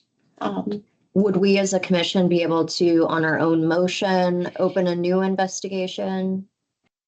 It was an allegation of a 192.660 violation, the executive section. So the commission does not have authority to open own motions for public meetings law in general, but it does have specific authority to open investigations on motions for violations of 192.660. So yes, the commission could on its own motion open an investigation. We would have to bring it back to the commission as an own motion if okay, we decided to do so. Okay. Thank you. Any commissioners, any questions regarding the recommendation to administratively dismiss? No. Okay. You're not a commissioner. Okay. So Vice Chair, do you have a motion or? I do. Okay, great. The typical dismissal motion. Okay. Thank you, Madam Chair. For executive session agenda items 9, 10, 11, 12, and 13, I move the commission dismiss the complaints against Greg Dunn, Susan Woodruff, Michelle Severson, Jerry Townsend, and Jamie Morris. Thank you, Vice Chair. Commissioners, you've heard the motion. Administrator, please call the roll. Commissioner Thompson, Aye. Commissioner Mettler, Aye. Commissioner Burke, Aye. Commissioner McCauley, Aye. Commissioner Helt, Aye. Commissioner Resendez Gutierrez, Aye. Chair Payne. Aye. Motion passed 7-0. Okay, Mr. Dunn and Ms. Woodruff, as you've heard, these matters have been administratively dismissed. It is possible that the commission may, on its own motion, open new investigations. We don't know if that will happen or not. It is a possibility. The commission will be in touch with you about next steps if that's going to occur. Thank you for appearing today. No problem. Thank you so much for your time. Thank you for your time.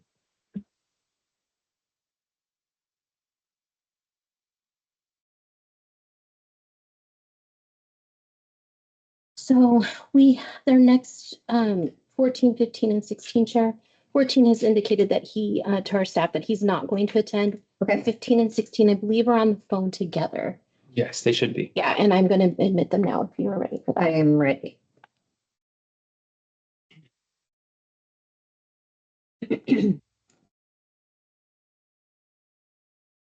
Mr. Boyer and Mr. Knowlton, can you hear me?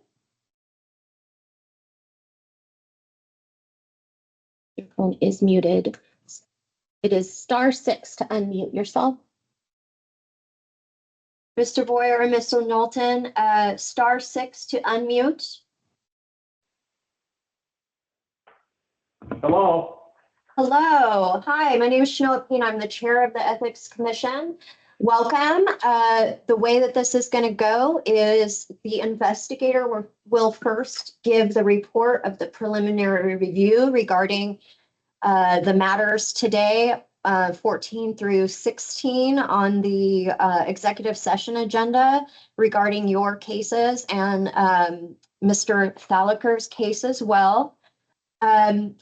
And once that report is given, we will open it up for commissioners first to ask questions of the investigator if they have any. And then I will turn to the both of you to give a statement should you choose to do so. We will ask that you make it very brief. We have a long agenda today and we will limit your statement, each of you, to 3 minutes.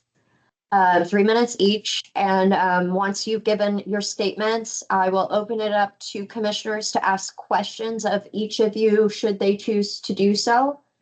And then after that, the commission will then make a decision whether to move each of your cases to investigation. And I want to just clarify that the decision before the commission today is not to decide whether any violations have occurred, but simply to decide whether to move the case to further investigation. That said, I'm now asking the investigator to give the report. Investigator Sullivan, please proceed. Yes, thank you, Chair Payne and Commission. This is Investigator Josh Sullivan for the record. I'm presenting executive session agenda items number 14 through 16. This is a public meetings law complaint against the Board of Directors for the Three Sisters Irrigation District, or TSID. The complaint in this case alleges that the members of the TSID board may have violated Oregon Public Meetings Law on multiple occasions between November 18th, 2025 and December 16th, 2025. The information obtained in this preliminary review indicates that the board held an executive session as part of their December 16th meeting, and they conducted a performance review of a TSID employee under ORS 192-660 sub 2 sub I. Prior to completing the performance review, Amelia Ellington was given verbal notice that she was the subject of the performance review. However, it appears that they did not provide her with a written notice containing information about how to request an open hearing as required. It also appears that the board may have violated the executive session provisions when they considered a written promotion proposal and related compensation for Amelia Ellington during the December 16th executive session.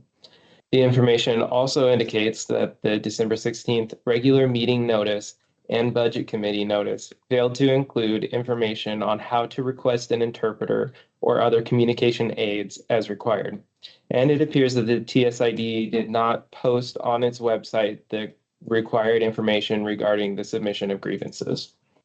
Based on the information available in this preliminary review, there appears to be a substantial objective basis to believe that the TSID board members may have violated multiple provisions of Oregon Public Meetings Law, and the recommendation is to move these cases to investigation.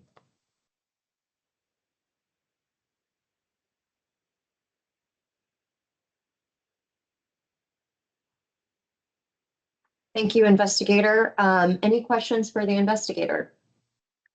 Commissioners? Seeing and hearing none.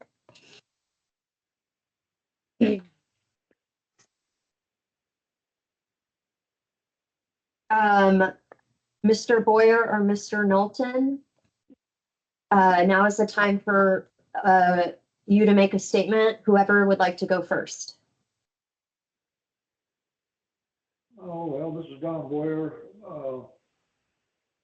I think we didn't do anything wrong. I don't know how to respond to all the different dates and accusations.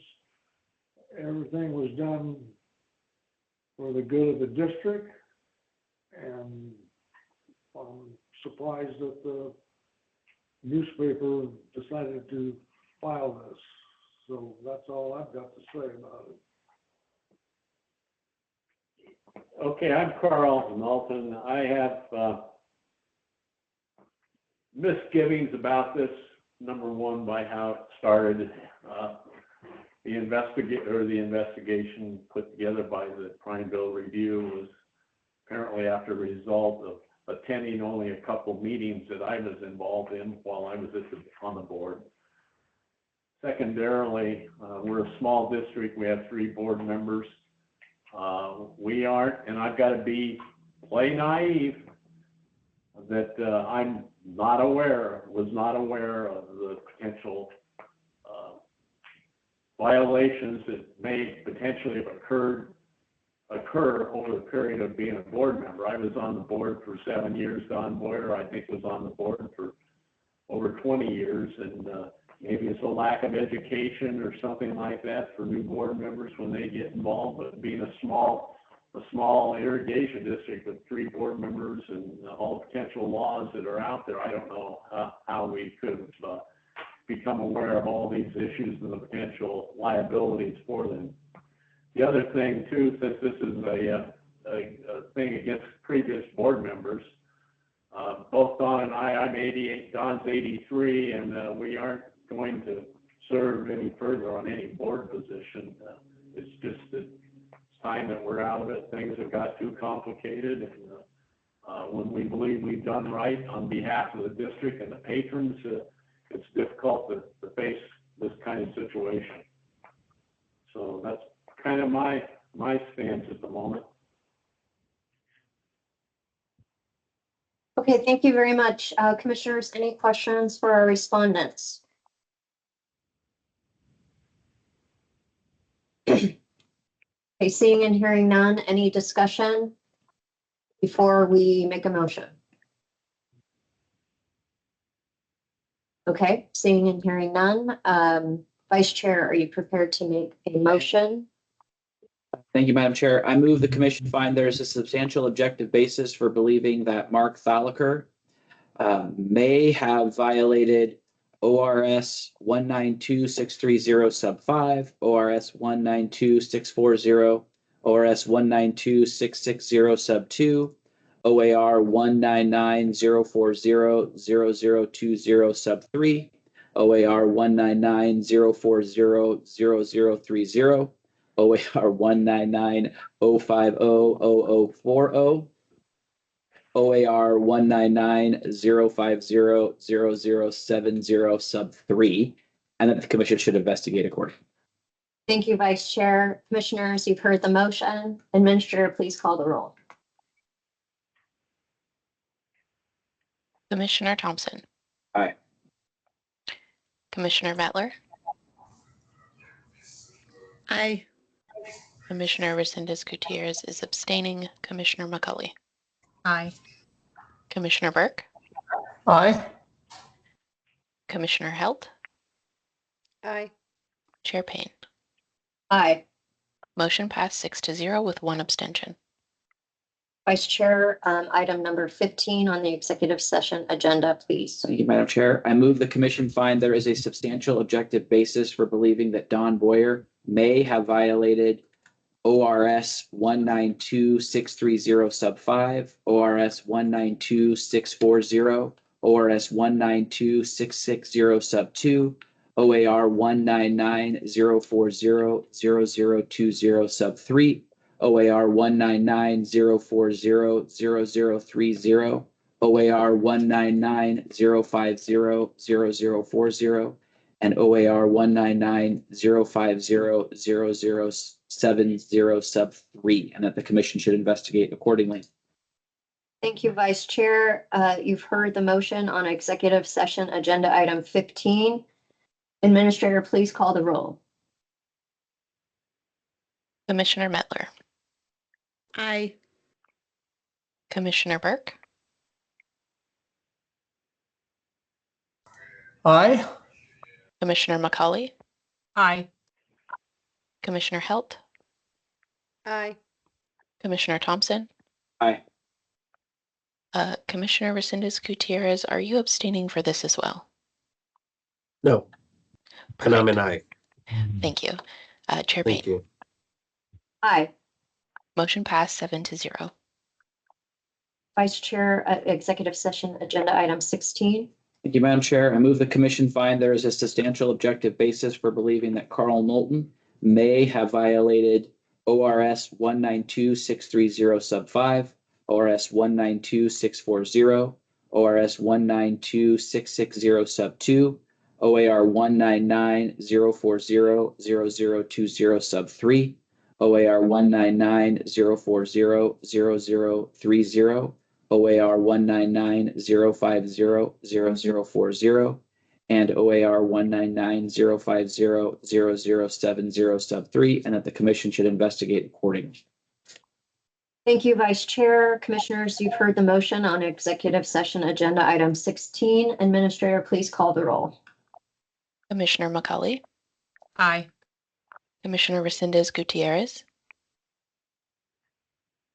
Aye. Commissioner Burke, Aye. Commissioner Mettler, Aye. Commissioner Thompson, Aye. Commissioner Helt, Aye. Chair Payne. Aye. Motion passed 7-0.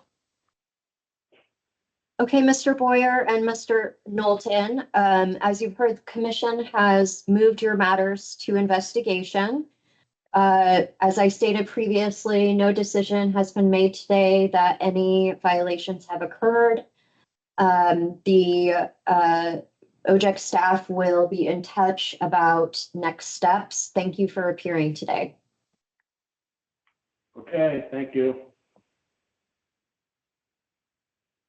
Okay. So, Chair, we have the next cases 17 through 21. They're public meetings law cases, so we have the rule that consolidates them and doesn't require them to waive confidentiality. Okay. However, there are 2 attorneys attending for agenda items 17 through 20, and none of the respondents are appearing except for 21. So we were going to admit 21 and see if he would waive confidentiality for the attorneys for 17 through 20. Because they don't represent Alaska. Okay. So I will admit 21 now. Okay. Yeah, that is confusing. Yeah. He has already confirmed that he's okay with the attorneys being there. Oh, He did? Okay. Okay.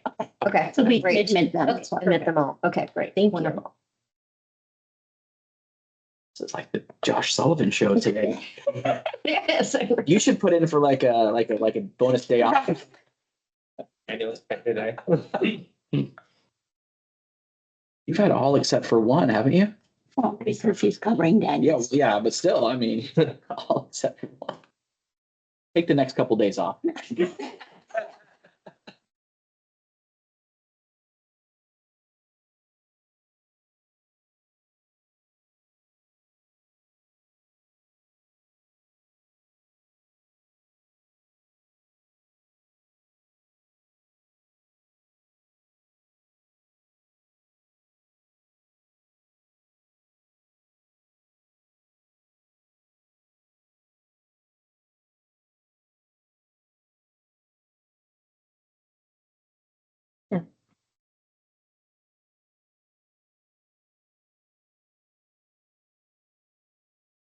I do not see Claire.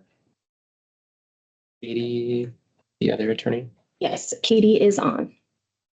There's just a lot of Okay. people on the screen. They're Okay.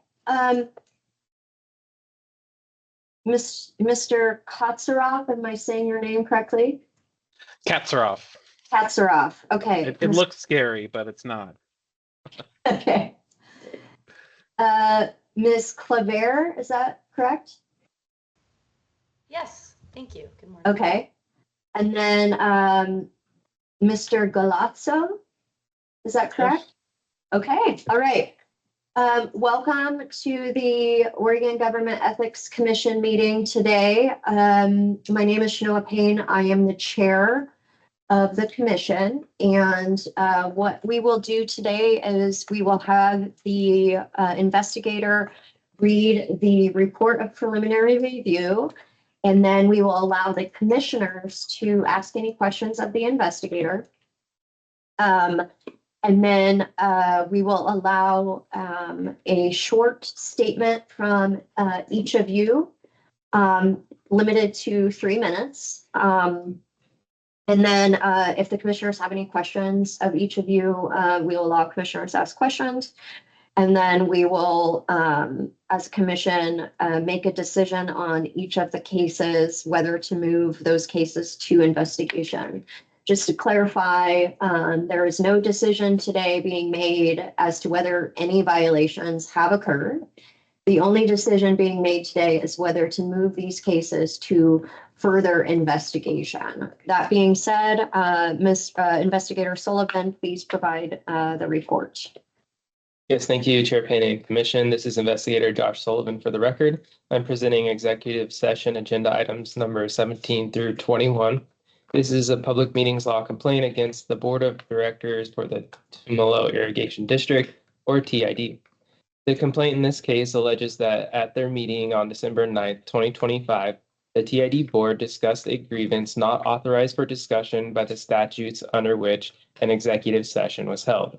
The complaint states that after the executive session of the board's December 9th meeting, Ron Cochran read a prepared statement responding to the grievance.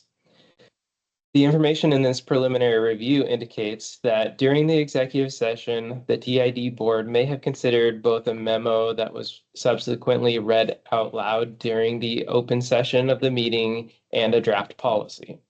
The portion of the memo that was read out loud during the open session of the meeting does not appear to be a record exempt from public inspection. However, more information would be needed to determine whether it was part of the attorney's privileged memo.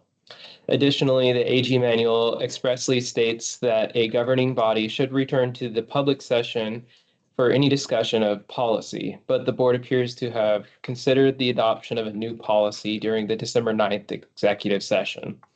Thus, during the board's executive session on December 9th, it appears they may have engaged in topics inappropriate under ORS 192-660 sub 2 sub F and sub H.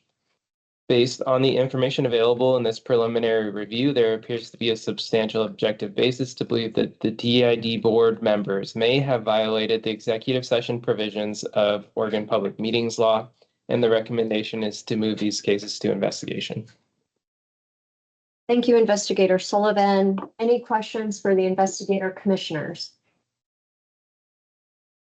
Seeing and hearing none, now is the time for statements from our respondents and the attorneys that are present. Mr. Katsaroff, we'll begin with you. Please limit your statement to 3 minutes and make it brief because we have a long agenda today. Thank you very much. Please proceed. Good morning, Commissioners. Chair Payne. I'm going to try not to read my statement. I am here on behalf of 4 of the board members who we represent individually, Mr. Cochran, Ms. Schull, Mr. Worthington, and Mr. Putnam. The complaint was essentially identical for each of them, as well as the report from investigatory staff. So I'm just going to address it all together, if that's okay. We have prepared individual responses for each, which includes a cover letter related to what we've found, as well as sworn statements of each of my clients and one of TID's attorney, Mr. Mark Reinecke. Essentially, as we understand the preliminary report from staff, is that it boils down to whether or not there was an inappropriate discussion at the December 11th executive session at the board meeting during executive session. We submit that there was not.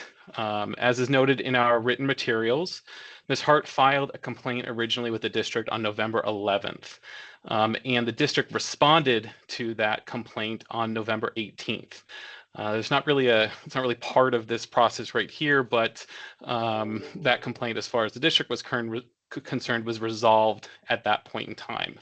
However, what became apparent is that the district didn't actually have official procedures in terms of how to address or deal with patron complaints of this nature.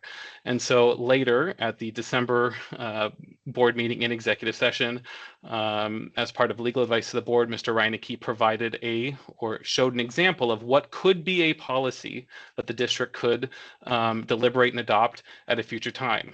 However, the sworn statements of my 4 clients, as well as Mr. Reinecke, is that there was no discussion or deliberation on the policy itself, merely that the board, if it wanted to look at a policy, needed to do so in a public meeting and during a public process. But that is how they would need to proceed, not an executive session. Additionally, Mr. Reinecke had provided in advance a statement to Mr. Cochran to read at the end of that. However, that statement nor the contents of it were discussed during the executive session.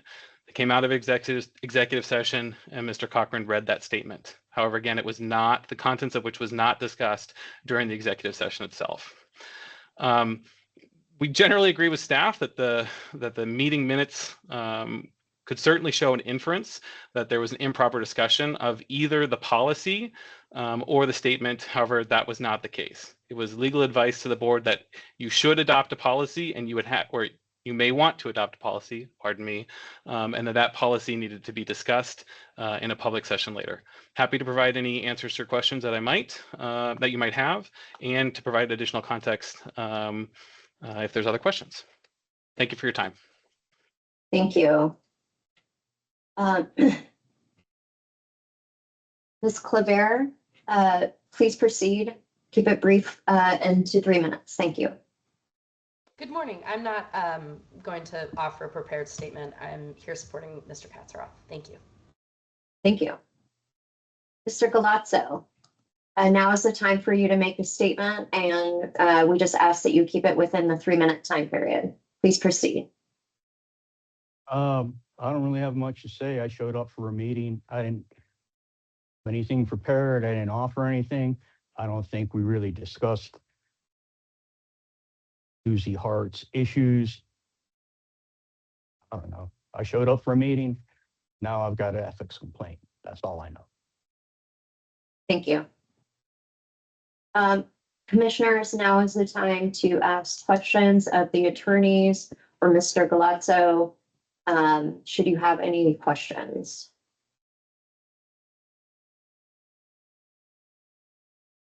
Seeing and hearing none, any discussion, questions for staff, commissioners? Vice Chair. Yeah, Mr. Sullivan, refresh my memory. You may have said it and I missed it. What are you gonna, if this goes forward, what are you gonna look for? Yes, thank you for the question, Commissioner Thompson. So We have the executive session minutes, and that's kind of what we have to reference to go off of for our preliminary review. But part of what the information that we received indicates was that there was a memo from the district attorney that was discussed in the executive session, and we weren't able to get a copy of that during preliminary review. They weren't able to produce that. And from the minutes, it appears that they may have discussed topics unauthorized, and I think getting that memo would help provide some more information. The responses they gave after the report were helpful in getting some more information, but I think getting that memo would definitely help if this moves to investigation. Thank you. Thank you, investigator. And we have the ability to subpoena that memo, correct? We do, and I'm just double checking one thing, sorry. So the governor, just for everyone's information, the governor signed House Bill 4159, and that included a change to the privilege, attorney-client privilege statute that specifically says, notwithstanding ORS 40.280, a privilege is maintained for a communication made to the Ethics Commission for the purpose of providing information. So the attorney-client privilege would not be waived should the attorney provide the memo to us. However, I might have been wrong in telling you earlier that it had an emergency clause. It does not. So that will go into effect. It's not currently in effect. It will go into effect in June 5th. That's an E91. It doesn't have any. And then it's January. Oh, it won't go into effect till next January. So it would be up to, we would subpoena the memo, and whether the attorney provides it or disputes the subpoena. You know, it could be that we could be provided access to it just to inspect it without them actually producing the document. Okay.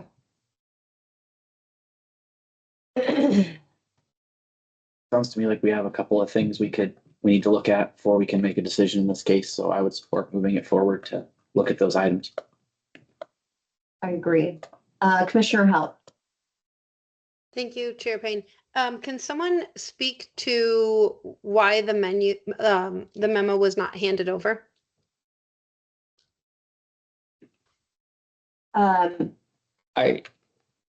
Yes, Commissioner Hell, I can say that I received a response from the recorder or office manager who said that they didn't have a copy of it. And so she said they weren't able to provide it. So there's some following up I would need to do with the attorney's office themselves and speak to the attorney about it. Mr. Katsaroff, briefly. Yeah, briefly, sorry. It's my understanding from Mark Reinecke and the board members that the policy was not provided to the district, that it was shown to them in the meeting only. They do not have a copy of it. This is an example of a policy that if you want to move forward in a discussion about adopting a policy to how to handle these grievances, then we would need to do that at a later date in a discussion in the public. And so the district did not maintain a copy of it. And I don't have any other answer besides that.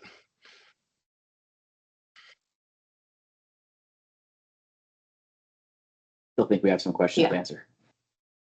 Commissioner Halt. Yeah, it seems to me that the questions that would be investigating have been answered today for me, and so I would incline to dismiss. Thank you, Commissioner.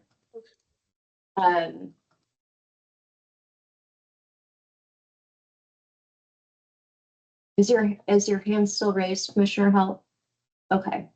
Thank you. I'm inclined to move forward to investigation to get some further information. I have questions that I feel like need need answering for me. I understand not everyone feels that way. But I think we'll proceed to a motion and see how it comes out. Vice Chair, are you prepared to make a motion? Thank you, Madam Chair. I move the commission find there's a substantial objective basis for believing that Ron Cochran may have violated ORS 192.660 sub 2 and OAR 199.040.0020 sub 1, and the commission should investigate accordingly. Thank you, Vice Chair. Commissioners, you've heard the motion as to executive session agenda item 17. Administrator, please call the roll. Commissioner Mettler, Aye. Commissioner Thompson, Aye. Commissioner Resendez Gutierrez, Aye. Commissioner McCauley, Aye. Commissioner Halt, Yay. Commissioner Burke, Aye. Chair Payne. Aye. Motion passed 6-1. Vice Chair, item 18, please. Thank you, Madam Chair. I move the commission find there is a substantial objective basis for believing that Martin Worthington may have violated ORS 192.660 sub 2 and OAR 199.040.0020 sub 1, and that the commission should investigate accordingly. Thank you, Vice Chair. Commissioners, you've heard the motion as to executive session agenda item 18. Administrator, please call the roll. Commissioner Halt, Yay. Commissioner Resendez Gutierrez, Aye. Commissioner Mettler, Aye. Commissioner Burke, Aye. Commissioner Thompson, Aye. Commissioner McCauley, Aye. Chair Payne. Aye. Motion passed 6-1. Vice Chair, number 19. Thank you, Madam Chair. I move the commission finds there is a substantial objective basis for believing that Steve Putnam may have violated ORS 192.660 sub 2 and OAR 199.040.0020 sub 1, and that the commission should investigate accordingly. Thank you, Vice Chair. Commissioners, you've heard the motion as to executive session agenda item 19. Administrator, please call the roll. Commissioner McCauley, Aye. Aye. Commissioner Halt, Yay. Commissioner Mettler, Aye. Commissioner Burke, Aye. Commissioner Resendez Gutierrez, Aye. Commissioner Thompson, Aye. Chair Payne. Aye. Motion passed 6-1. Vice Chair, agenda item 20, please. I move the commission find there is a substantial objective basis for believing that Carol Schull may have violated ORS 192.660 sub 2 and OAR 199.040.0020 sub 1, and that the commission should investigate accordingly. Thank you, Vice Chair. Commissioners, you've heard the motion as to executive session agenda item 20. Administrator, please call the roll. Commissioner Resendez Gutierrez, Aye. Commissioner Burke, Aye. Commissioner Thompson, Aye. Commissioner Mettler, Aye. Commissioner Halt, Yay.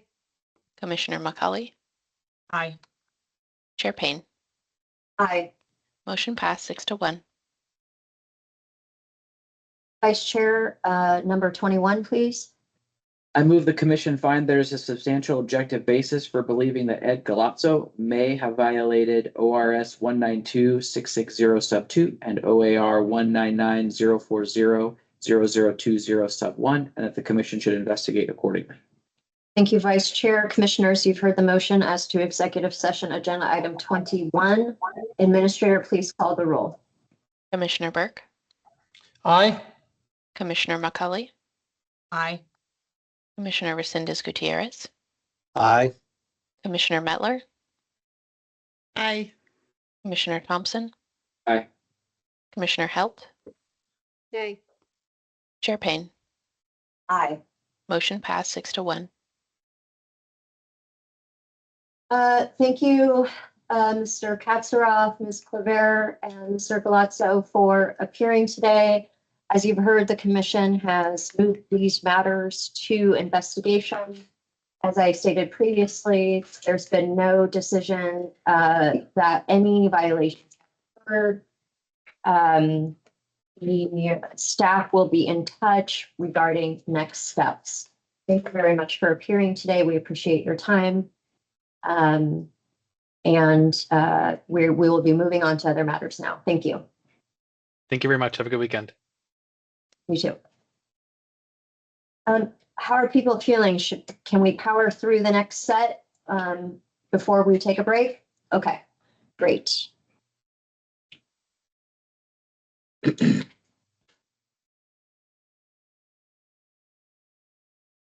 So next up is 28. Do you want to? So Chair, on the next set, the number 28 did not waive confidentiality to be heard with the others. So the thought was bring her in, do her case, maybe not vote until we hear the others, and then we can bring her back. Okay.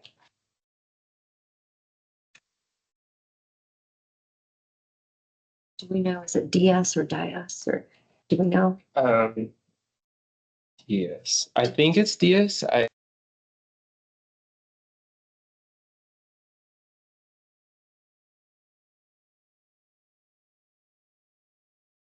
Okay, they are on the phone and should be able to unmute themselves. Okay, Ms. Diaz, can you hear me? It's *6 to unmute.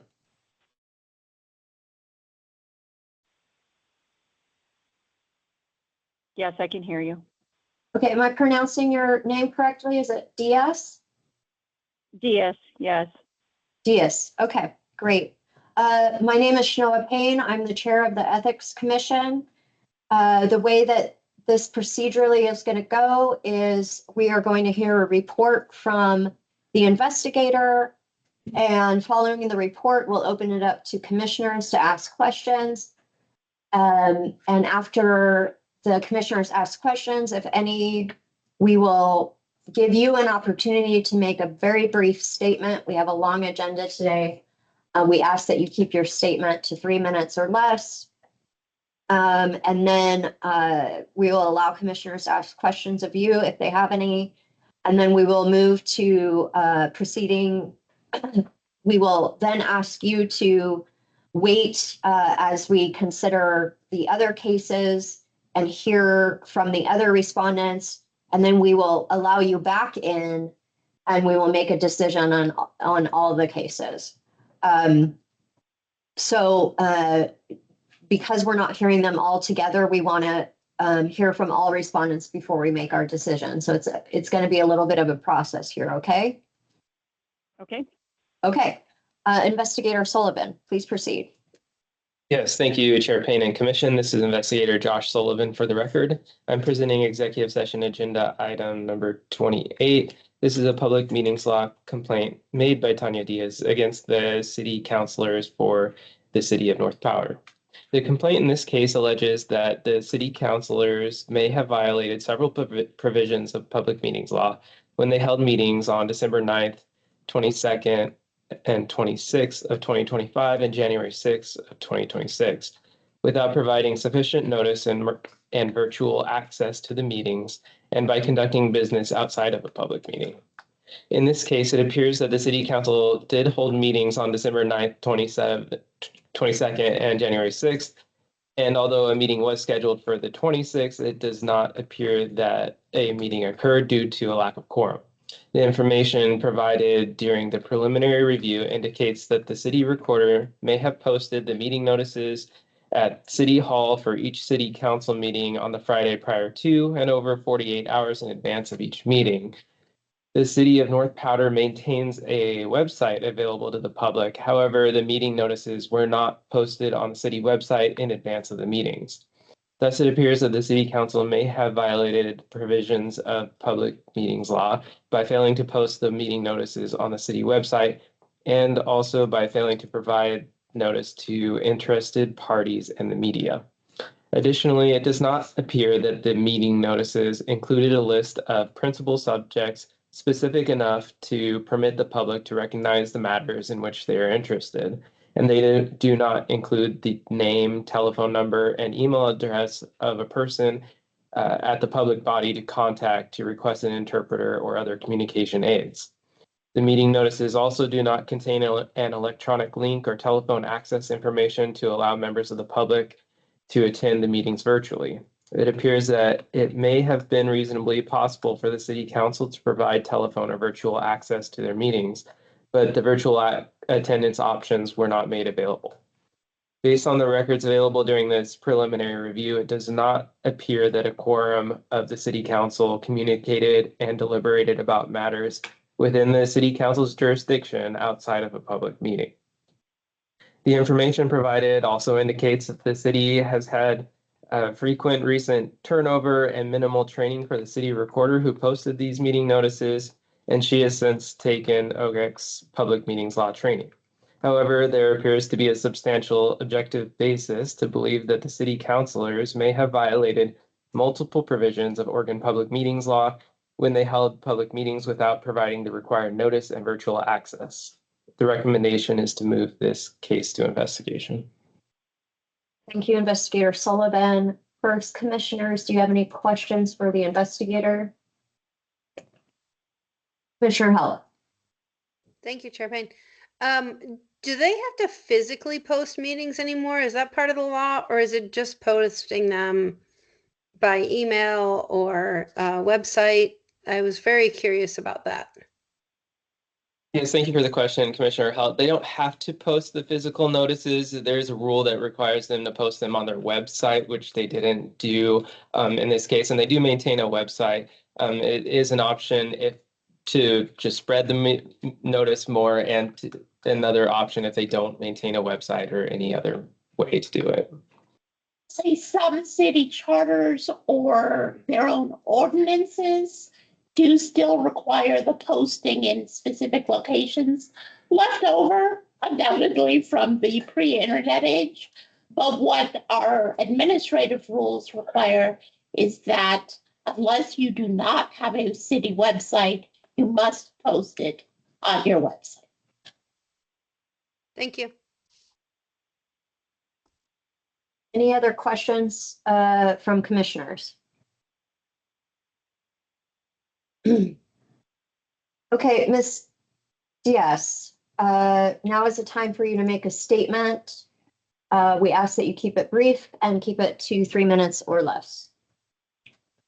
Okay. I understand that as a sitting member of the governing body, I shared a responsibility for ensuring compliance with Oregon Public Meetings Law requirements, including notice, agendas, and public access. At the time, I relied on the city's existing process for posting and electronic access, and I did not fully appreciate that those requirements were not being met. Once how I became aware that all of those requirements were not being met was when I decided that I was going to resign as a result of the continued disregard for group text messages and group emails. And when I pulled up the requirements of Oregon Public Meeting Law and became aware that we were violating a lot more than what I thought we were, and that I knew from my previous complaint of not following what I did know about Oregon Public Meeting Law, that I didn't feel that they were going to rectify the problem. That's why I resigned. So I did act in good faith during my time on the council, and I do remain willing to cooperate fully with the commission's review. Thank you. Thank you. Commissioners, any questions for Respondent Diaz? Okay, Ms. Diaz, we're gonna remove you from the room temporarily, and we'll invite you back in after we've considered the other cases on this matter, and we will make a decision on your case at that time. So Stephanie, okay, I'm sorry. Do I need to hang up, or do I just stay on hold? So unfortunately, you will have to hang up and call back in. I do apologize. The system doesn't quite work like Zoom if you're familiar with Zoom. So no problem. So will I get another text when it's time to call back in? I would just call back in right away. Oh, okay. Thank you. Thank you. Okay. We have the 24 on the phone as well, and other council members may be joining him. Okay.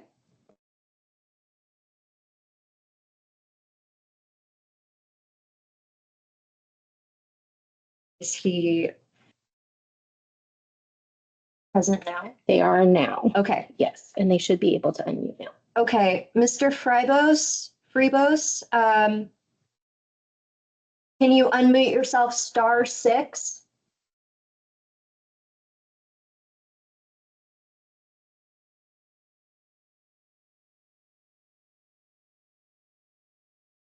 Oh, they just dropped.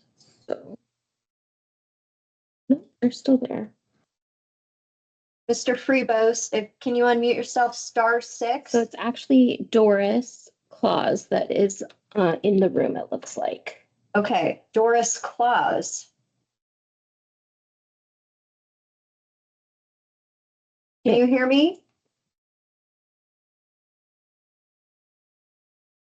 Can you try to unmute yourself *6? And Mr. Freebos should be in the room as well now. Mr. Freebos or Doris Claus? This is John Freebos. Oh, Mr. Freebos, okay. My name is Shanoa Payne. I'm the chair of the Ethics Commission. Do you have anyone else on the phone with you? I mean, we're in the library and Doris Claus is sitting at the table with me, and it's just two of us. Okay, you're pretty quiet. Is there any way you can get closer to the phone or turn your volume up?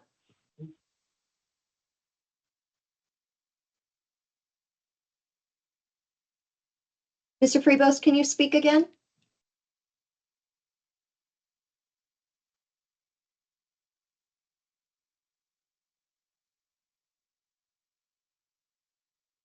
Mr. Freebos, can you speak again?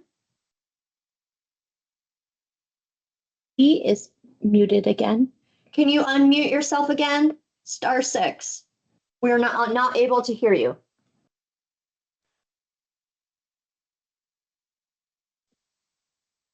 Okay, is that better? Yes, that is much better. Thank Okay. you. Okay. Okay.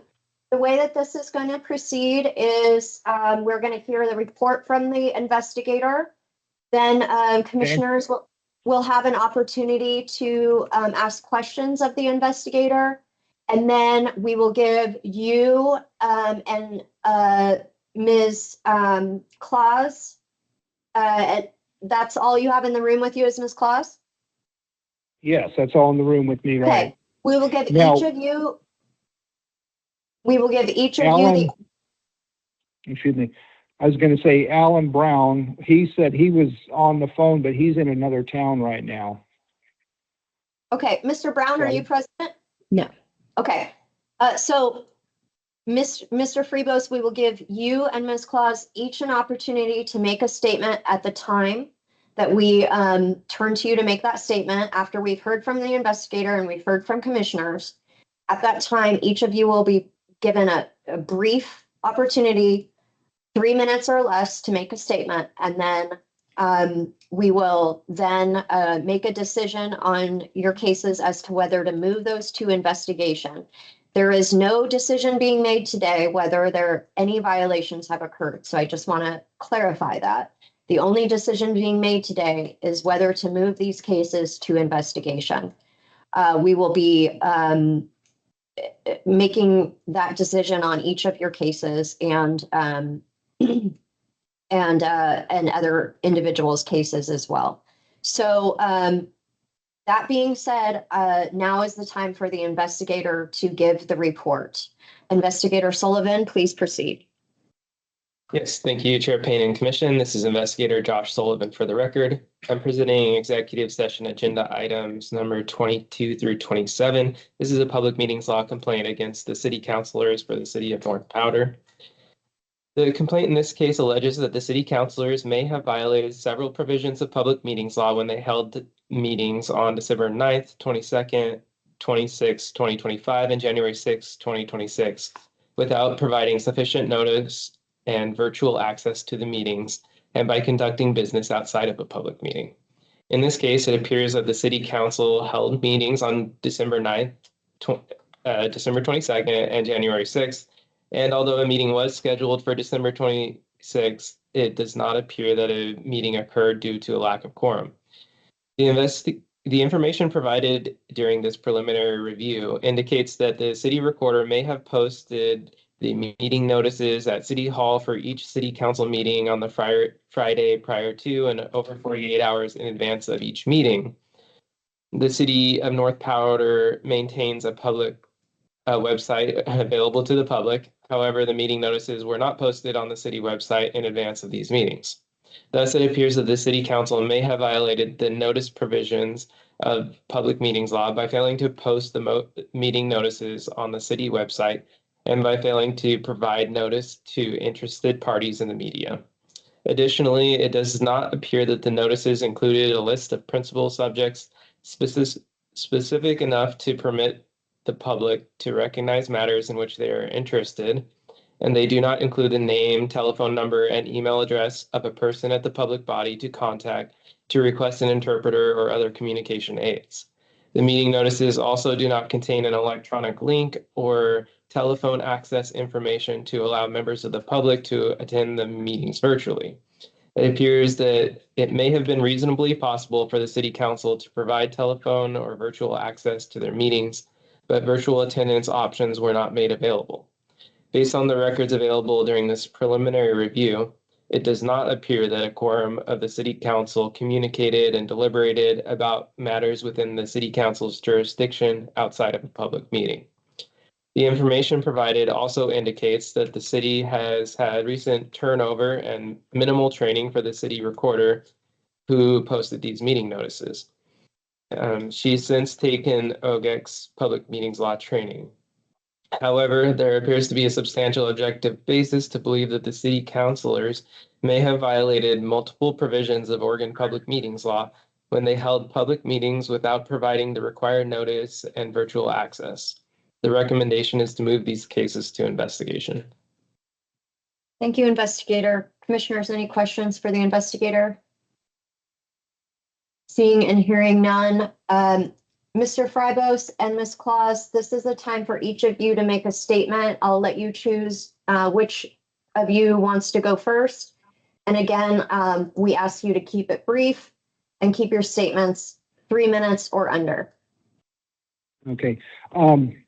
Somebody just came, we're in the library here, and we had somebody come in, and his name is Don McClure, and he is also one of our council members that had sent something. Is that all right if he listens in? Absolutely. And he can make his own statement should he choose to do so. Thank you. Okay. So if it's all right with you, we'll let Mrs. Claus give her 3 minutes first. That's just fine. Ms. Claus, please proceed. Hi, my name is Doris Claus, Nelsonville by Mid. I find these charges to be erroneous when the person who has made these claims was at the meeting herself, yet holds herself not responsible for the charges that she is accusing us of. I also was not at the meeting on January 6th. I was in Arizona. So I find these charges to be erroneous, and I deny everything.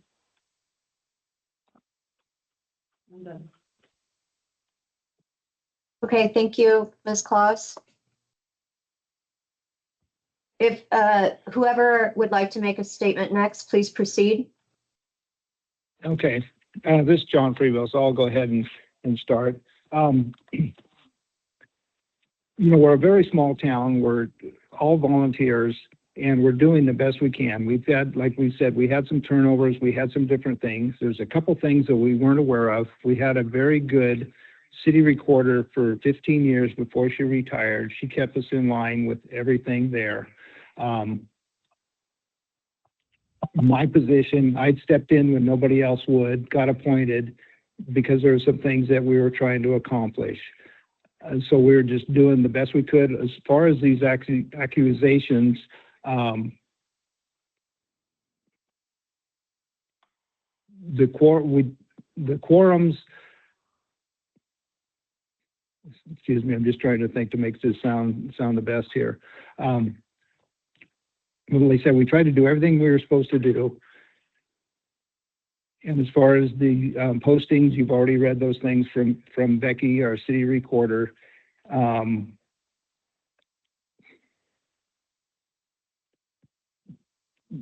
person that is stating these accusations, she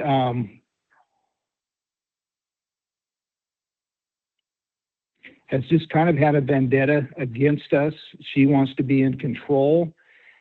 And her husband was a temporary city maintenance person, and he himself tried to call meetings together over text without notification, and then stormed off and quit. And so there's kind of a history of the different things about Tanya and Jake, her husband, that kind of lead to some of these things. As far as on the agenda, there's some things that came up when we would go through the agenda and accept or amend it. We would amend it and add a couple of different things to it, or adjust things in the position of where they were on the agenda. But again, it comes down to, we tried to do everything that we knew we were supposed to do, and we have changed things. And one of the things, and it's wrote in there, that we had purchased a new recording device that also types out the minutes from the minutes, or from the meetings, excuse me. So anyway, I'm just kind of nervous about this because I don't see why it had to come this far. So I'm just going to leave it at that. Thank you. Thank you very much. Mr. McClure, do you plan on making a statement? Yes. Okay, please proceed. Thank you. As John had mentioned, my predecessor was Tanya Diaz's husband.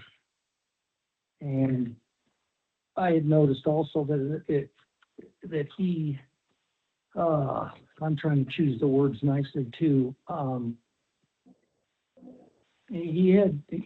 He demands a lot of control, a lot of attention.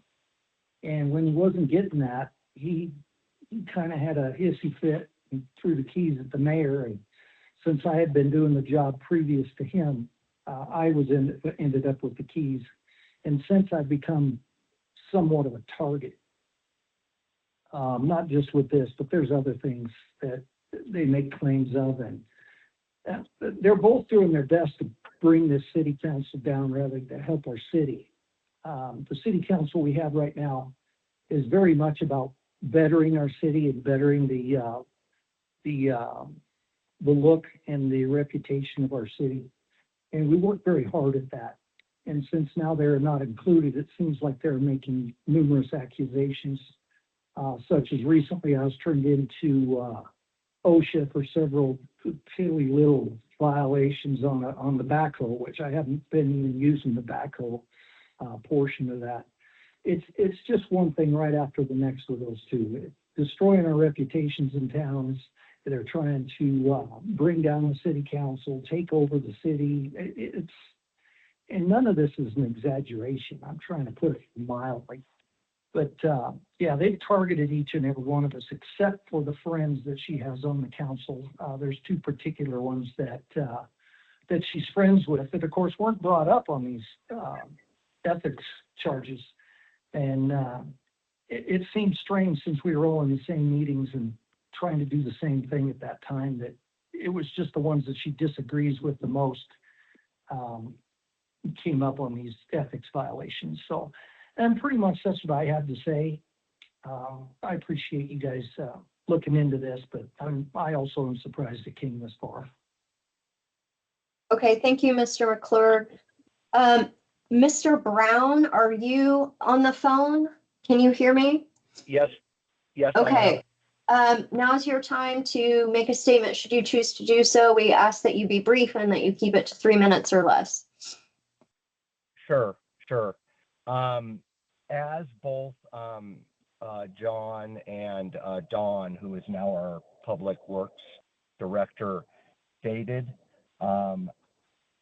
we have been making extraordinary efforts, and I would include all of us, including before the resignation of Ms. Diaz, to put a fresh face on a tired little town. I was actually one of the individuals that was pushing the hardest for Tanya to get on city council, and then agreed when her husband volunteered to come out of retirement from the water department in Baker, which is a nearby town, to help us when we lost our previous public works director to retirement. Where all of this got started, or where or how it came as a complete shock to me. Like I emailed earlier to Mr. Sullivan, I had included a long list of text messages and or emails, I believe, where these folks were included. And one specific text message that was sent out to several of us regarding a meeting where we were actually lured or coerced, I guess, into a meeting down at City Hall that ended up almost getting overly aggressive. I don't want to say violent, but it was the ending of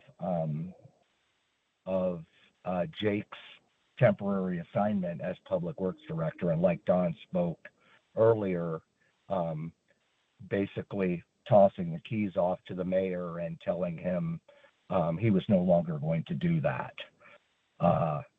I'm disappointed. I guess that's the best way to put it. A lot of this stuff is exaggerated. A lot of this stuff is taken completely out of context of what we were trying to do. There was never any intention of doing anything underhanded or secretly. Becky, our city recorder, city manager, was new in that job and was handed a monstrous pile of responsibility and backlog in that job, and was doing her best, level best at all times to keep us all informed when there were changes to meetings, or we had special sessions, or things came up. And So, Mr. Brown, your time is up, so please wrap it up. Okay. Like I said, I've been completely supportive of everybody that has been trying to move us forward. That's pretty much all I have. Thank you, Mr. Brown. Sure. Commissioners, do you have any questions for our respondents?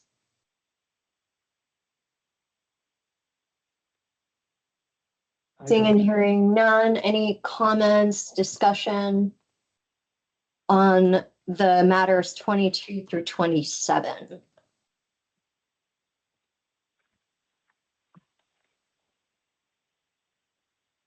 Vice Chair.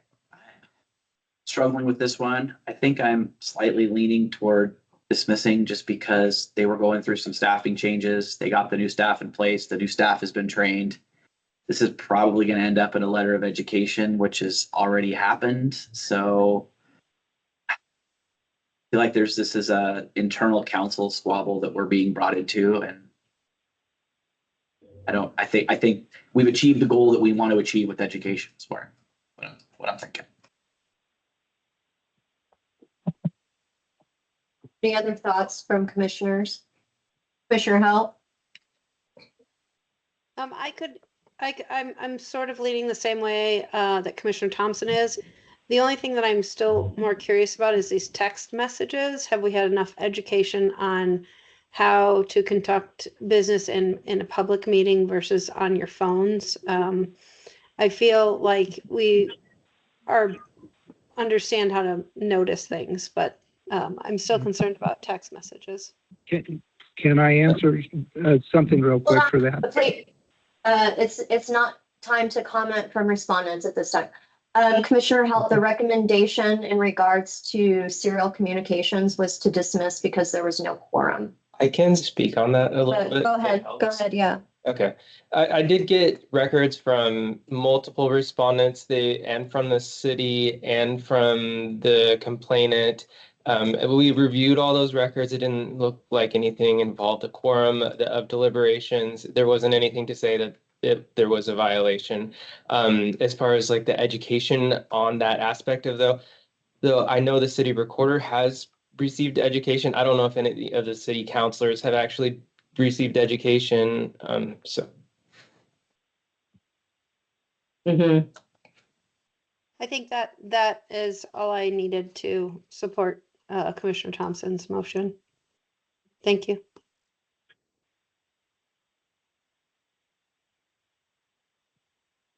I hear you, Commissioner Thompson. I guess I go back to, it's not the recorder's job to follow public meetings laws. It's the public official's job. So the fact that the recorders had, that there was a turnover with the recorder and that the recorder has gotten education isn't enough for me. I do think that the public officials themselves might benefit from some education here. I also do think, having the record of a letter of education for future reference may be helpful. I am extremely sympathetic to the fact that this is a small outfit and turnover can be tough. But again, it is the responsibility of the public officials and not the responsibility of staff to follow public meetings laws. And so for me, I think that they cannot depend on staff. And when there's staff turnover, they have to be educated to know their own responsibilities. So I, again, am very sympathetic, but I think a letter of education could be helpful here. And I'm not inclined to dismiss. I understand there may be different feelings among other commissioners. And, I think we can put it to a vote, but that's my feeling here. You make a good point. And I can make a motion if you would, Let's see if there's anybody. or if anybody else wants to make a motion. Since we may have different feelings among this group. Are we frozen? No? Okay. Just making sure.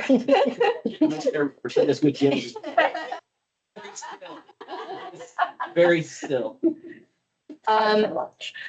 So we need to decide 22 through 27 first before we bring the other respondent in.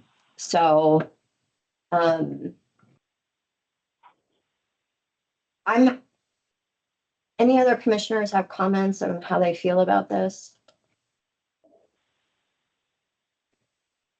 Commissioner McCauley. Hi, Chair. Thank you so much. I support your comments, and if Vice Chair Thompson would prefer, I can make those motions. Okay.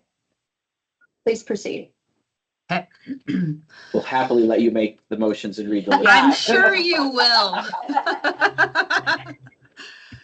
And so I'm sorry, can you just remind me which ones I'm starting with then? We're going to go with 22 through 27, and then we're going to leave 28 for its own separate motion for when that respondent comes back into the room. Okay, perfect. I move the commission find there's a substantial objective basis for believing that Donald McClure may have violated ORS 192.640 sub 1, ORS 192.670 sub 3, OAR 199.050.0040 sub 2, OAR 199.050.0040 sub 3, and OAR 199.050.0050 sub 3. Thank you, Commissioner McCauley. Commissioners, you've heard the motion on executive session agenda item 22. Administrator, please call the roll. Commissioner Thompson, No. Commissioner Mettler, No. Commissioner Burke, Nay. Commissioner McCauley, Aye. Commissioner Halt, Nay. Commissioner Resendez Gutierrez, Aye. Chair Payne. Aye. Motion failed 3-4.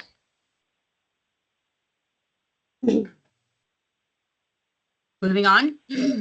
I move the commission find that there's a substantial objective basis for believing that Doris Klaus may have violated ORS 192.640 sub 1, ORS 192.670 sub 3, OAR 199.050.0040 sub 2, OAR 199.050.0040 sub 3, and OAR 199.050.0050 sub 3. And the commission should investigate accordingly.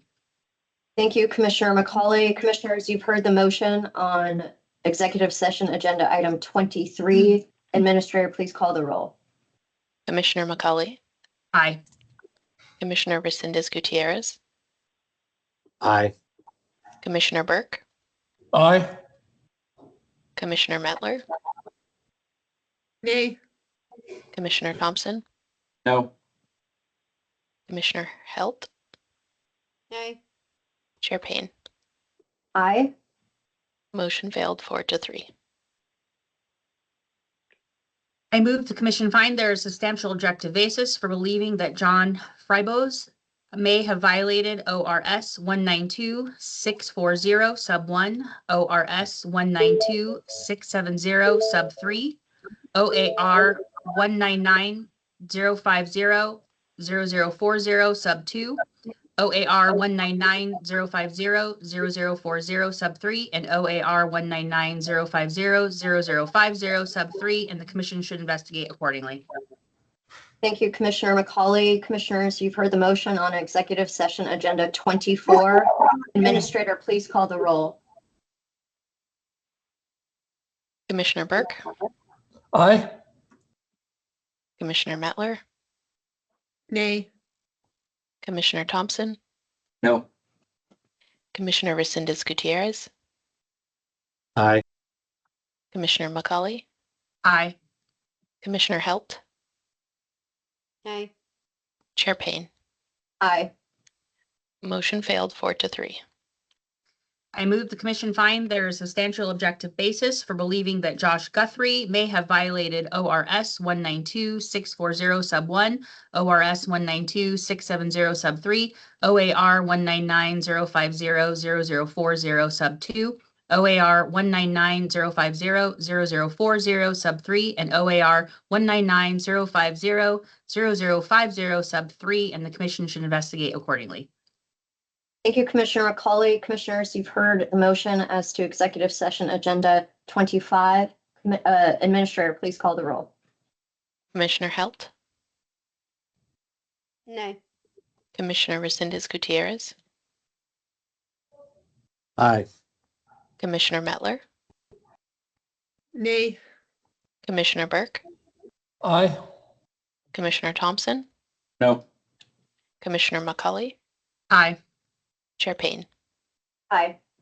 Motion failed 4-3. I move the commission find there is substantial objective basis for believing that Alan Brown may have violated ORS 192-640 sub 1, ORS 192-670 sub 3, OAR 199-050-0040 sub 2, OAR 199-050-0040 sub 3, and OAR 199-050-0050 sub 3, and the commission should investigate accordingly. Thank you, Commissioner McCauley. Commissioners, you've heard the motion on executive session agenda 26. Administrator, please call the roll. Commissioner Halt, Nay. Commissioner McCully, Aye. Commissioner Mettler, Nay. Commissioner Burke, Aye. Commissioner Resendez Gutierrez, Aye. Commissioner Thompson, No. Chair Payne. Aye. Motion failed 4-3.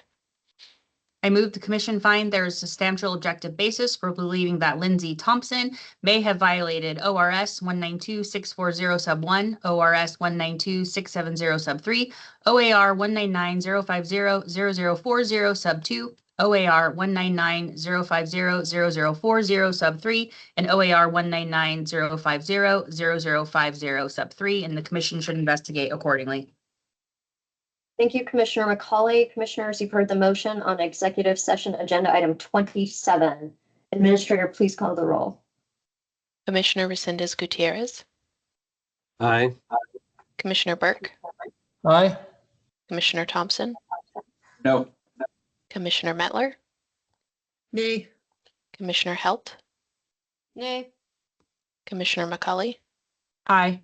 Chair Payne. Aye. Motion failed 4-3.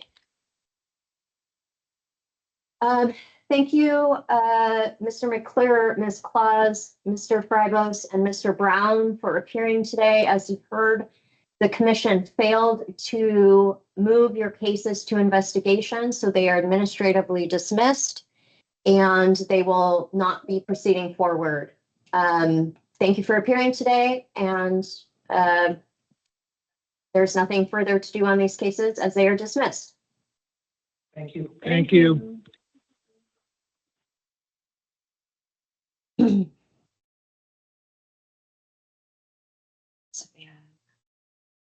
Yes, back in.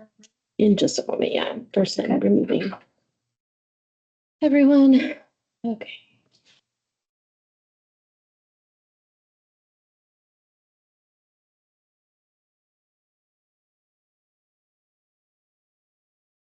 Should be good. Okay. Ms. Diaz, can you hear me? *6 to unmute.